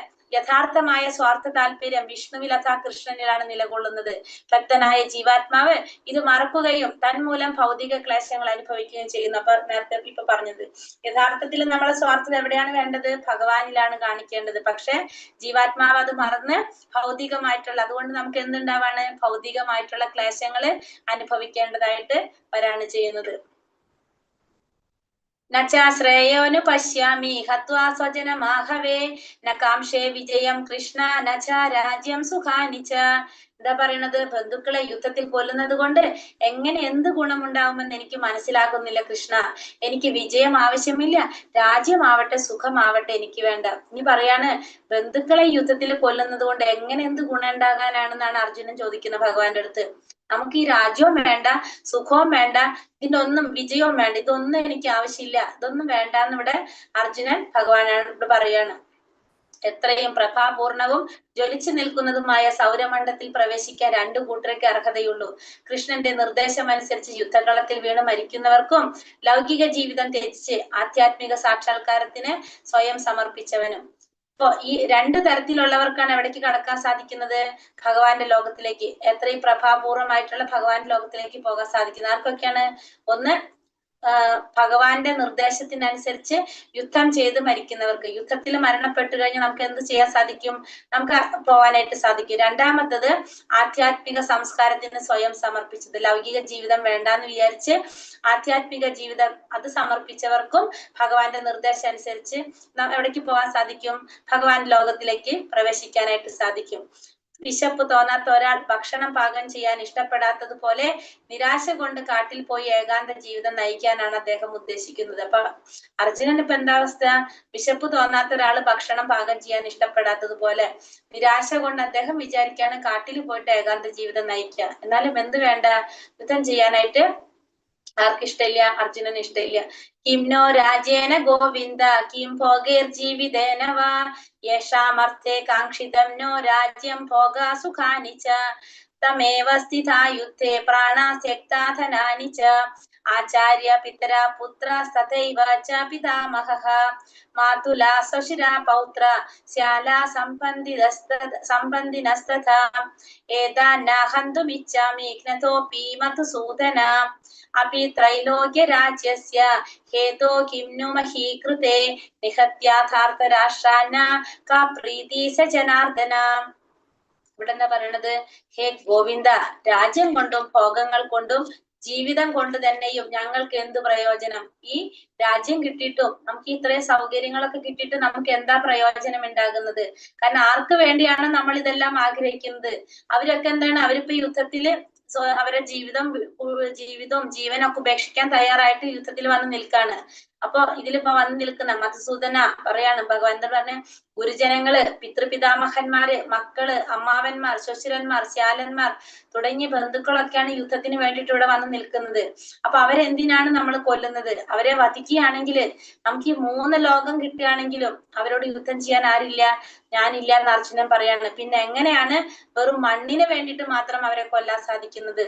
ജനാർദ്ദന, ധൃതരാഷ്ട്രപുത്രന്മാരെ ഹംസിച്ചിട്ട് ഞങ്ങൾക്ക് എന്ത് സുഖം കിട്ടാനാണ്? അപ്പൊ ഈ ധൃതരാഷ്ട്രപുത്രന്മാരെയൊക്കെ വധിച്ചിട്ട് നമുക്ക് എന്ത് സുഖം കിട്ടാൻ? കിട്ടാനാണ്. അപ്പൊ അവരെ കൊല്ലുന്നത് കൊണ്ട് എന്തെങ്കിലും കാര്യമുണ്ടോ? അതിന്റെ ആവശ്യമില്ലല്ലോ. ആ രാജ്യവും സുഖമൊന്നും വേണ്ടാന്ന് ഇവിടെ അർജുനൻ ഭഗവാനോട് പറയാണ്. ഇവിടെ ഗോവിന്ദൻ ഗോക്കൾക്കും ഇന്ദ്രിയങ്ങൾക്കും ആനന്ദം പ്രദാനം ചെയ്യുന്നത് കൊണ്ട് ഭഗവാൻ അർജുനൻ ഇവിടെ എന്ത് വിളിക്കുന്നത്? ഭഗവാൻ എന്തെന്ന് വിളിക്കാണ്? ഗോവിന്ദന്ന് ഭഗവാനെ വിളിക്കുന്നു.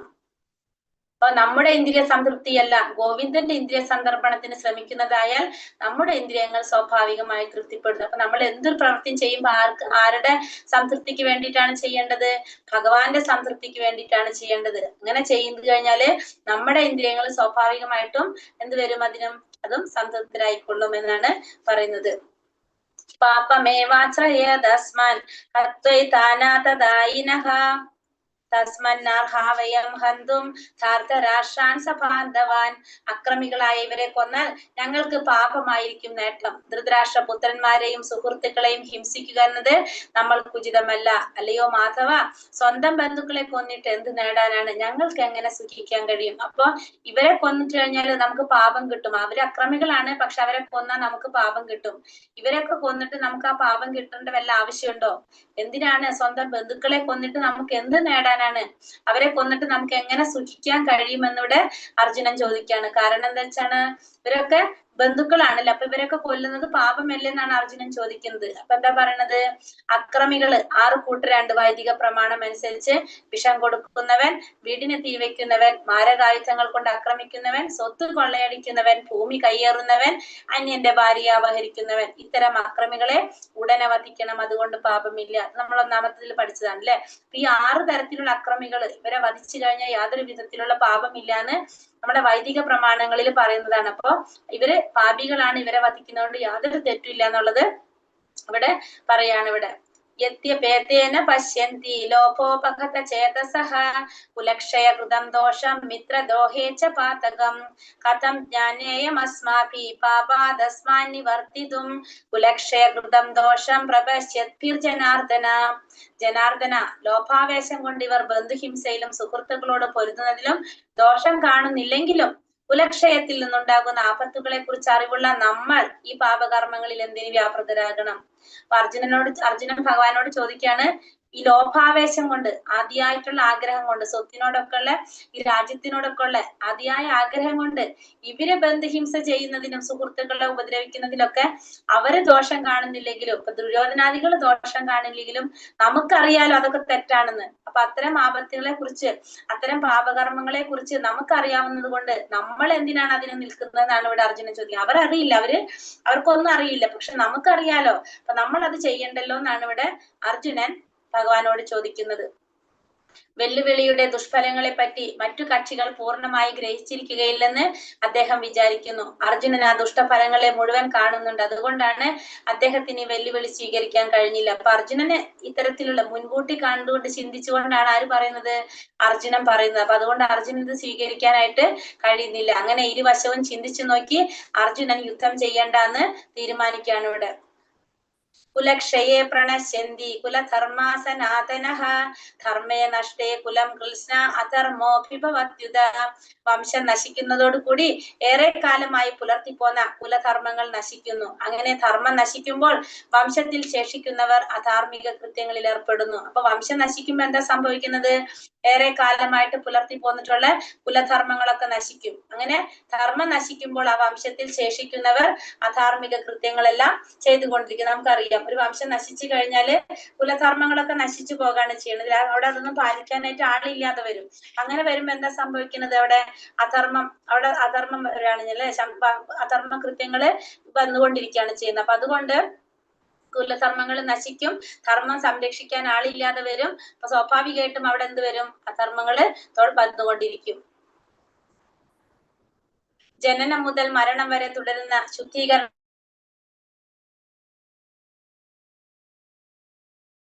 പ്രക്രിയകൾ തലമുതിർന്നവരുടെ ചുമതല കുടുംബാചാരങ്ങൾ നിലയ്ക്കും. ശേഷിച്ച ഇളം നിറകുലക്കാർ അധാർമിക സ്വഭാവം കൈക്കൊള്ളുകയും അങ്ങനെ ആത്മീയ മുക്തിക്കുള്ള അവസരം നഷ്ടപ്പെടുകയും ചെയ്തേക്കാം. അതുകൊണ്ട് വംശപിതാക്കൾ ഒരിക്കലും വധാർഹരല്ല. അപ്പൊ എന്തുകൊണ്ടാണ് വംശപിതാക്കൾ ഒരിക്കലും വധാർഹരല്ല എന്ന് പറയുന്നത്? കാരണം ആ ശുദ്ധീകരണ ചടങ്ങുകളൊന്നും ചെയ്യാനായിട്ട് അവിടെ ആളില്ലാതെ വരും. അപ്പൊ ഇളം തലമുറക്കാര് അധാർമിക സ്വഭാവം കൈക്കൊള്ളുകയും ചെയ്യും. അങ്ങനെ ആത്മീയ മുക്തിക്കുള്ള അവസരം അവിടെ നഷ്ടപ്പെടുകയും ചെയ്യും. അതുകൊണ്ട് വംശപിതാക്കൾ ഒരിക്കലും വധാർഹരല്ല എന്നിവിടെ പറയാണ്. നിർത്തട്ടെ ഞാനിവിടെ, അതോ ഇത് കംപ്ലീറ്റ് ചെയ്യാൻ പറ്റുമോ? പോയോ എല്ലാവരും? ഹരേ കൃഷ്ണ. ഉണ്ട് മാതാജി. സ്റ്റോപ്പ് ചെയ്തോ മാതാജി? ഞാൻ ലീവാണ്. ഹരേ കൃഷ്ണ. അപ്പൊ നാളേക്ക് ആക്കിയാൽ മതി അല്ലെ? നമുക്ക് 5 ശ്ലോകം നാളേക്ക് എടുക്കാം. ഹരേ കൃഷ്ണ. കൃപാ സിന്ധോഭ്യ പതിതാനാം പാവനേഭ്യോ വൈഷ്ണവേഭ്യോ നമോ നമഃ. अनंत कोटि वैष्णव वृंद की जय, श्रील प्रभुपाद की जय, गुरुदेव की जय, निताय गुरु परमानंदे, हरि हरि बोल. हरे कृष्ण. എല്ലാവർക്കും നന്ദി. ഹരേ കൃഷ്ണ. സ്പീഡ് ഉണ്ടായിരുന്നു. ഹരേ കൃഷ്ണ മാതാജി. കുറച്ച് ഹരേ കൃഷ്ണ മാതാജി. സ്പീഡ് ഉണ്ടെങ്കിൽ പറയണേ. അപ്പൊ നിങ്ങൾ കുറച്ചുണ്ടായിരുന്നു. അപ്പൊ പറയണം കേട്ടോ. സ്പീഡ് കൂടുണ്ടെങ്കിൽ പറയാം. ഞാനൊന്ന് രണ്ടാമത്തെ അധ്യായം എളുപ്പമാണല്ലോ എന്ന് വെച്ചിട്ട് കുറച്ച് പോയിണ്ടായിരുന്നു. പക്ഷെ എന്നാലും സ്പീഡ് ഉണ്ടെന്ന് പറഞ്ഞാൽ ഞാൻ കുറച്ചേനായിരുന്നു കേട്ടോ. അതിനുണ്ടെങ്കിൽ സ്പീഡ് ഉണ്ടെങ്കിൽ പറയണം. ഒന്നാമത്തെ അധ്യായം അങ്ങനെ വിചാരിച്ചിട്ട് ഞാൻ പോയതാണ്. പക്ഷെ എന്നാലും സ്പീഡ് വരുന്നുണ്ടെങ്കിൽ നിങ്ങൾക്ക് തോന്നുന്നുണ്ടെങ്കിൽ പറയണം കേട്ടോ. ഹരേ കൃഷ്ണ. ഹരേ കൃഷ്ണ മാതാജി. ക്വസ്റ്റ്യൻസ് നോക്കണ്ടേ? ക്വസ്റ്റ്യൻസ് എടുത്തത്. ക്വസ്റ്റ്യൻസ് ഫസ്റ്റത്തെ ക്വസ്റ്റ്യൻ എന്താണ്? ഭഗവത്ഗീത 700 ശ്ലോകത്തിൽ ഭഗവാൻ എത്ര ശ്ലോകം പറഞ്ഞിരിക്കുന്നത്? 574. അർജുനനോ? അർജുൻ 84. 84. പിന്നെ ആരാണ്? സഞ്ജയൻ? സഞ്ജയൻ 41. മഹാരഥന്മാരെന്നാൽ എന്താണ് അർത്ഥാക്കുന്നത്? 60,000 യോദ്ധാക്കളെ ഒറ്റയ്ക്ക് പോരാടാൻ ശ്രമിക്കുന്നവരാണ് മഹാരഥന്മാര്. ദുര്യോധനൻ എന്നും ഭീമനോട് അസൂയ ഉണ്ടാകാൻ കാരണം എന്താണ്?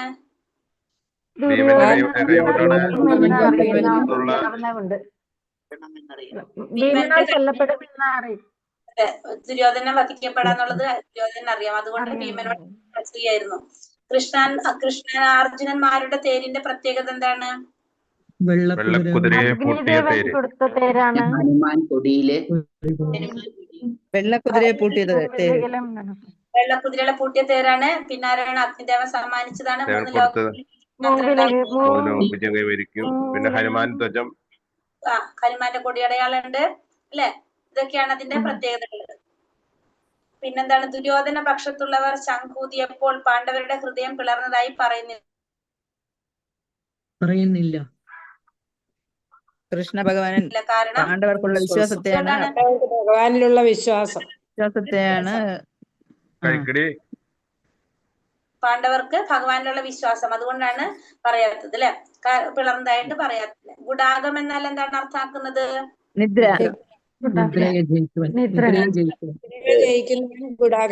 എന്നാല് അജ്ഞാനത്തെ സൂചിപ്പിക്കുന്നതാണ്. യുദ്ധത്തിൽ അർജുനൻ ആരെല്ലാമാണ് കണ്ടത്?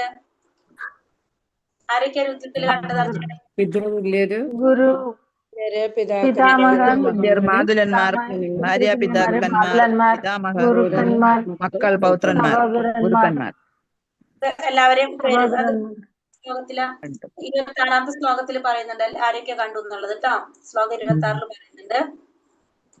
ഗോവിന്ദൻ എന്നാൽ എന്താണ് അർത്ഥാക്കുന്നത്? ഗോക്കൾക്ക് ഇന്ദ്രിയങ്ങൾക്കും ആനന്ദം പകർന്നുകൊണ്ട് ഗോവിന്ദൻ. 6 കൂട്ടം അക്രമികള് അതറിയാലോ? അതറിയാം അതെ. വിഷം കൊടുക്കുന്നവർ, വീടിന് തീ വയ്ക്കുന്നവർ. പ്രഭു ഹരേ കൃഷ്ണ പ്രഭുജി. വീടിന് തീ വയ്ക്കുന്നവൻ, പിന്നെ മാരകായുധങ്ങൾ കൊണ്ട് ആക്രമിക്കുന്നവൻ, അന്യന്റെ ഭാര്യ അപഹരിക്കുന്നവർ അല്ലെ? 6 കൂട്ടര്. വംശപിതാക്കൾ ഒരിക്കലും വധാർഹരല്ല എന്ന് പറയാൻ കാരണം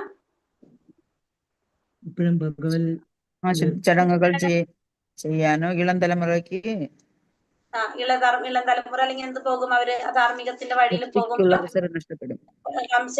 എന്താ പറയാ, എന്ത് ചെയ്യാൻ സാധിക്കില്ല എന്ന് പറഞ്ഞു. നമ്മള് എന്താ പറഞ്ഞേ?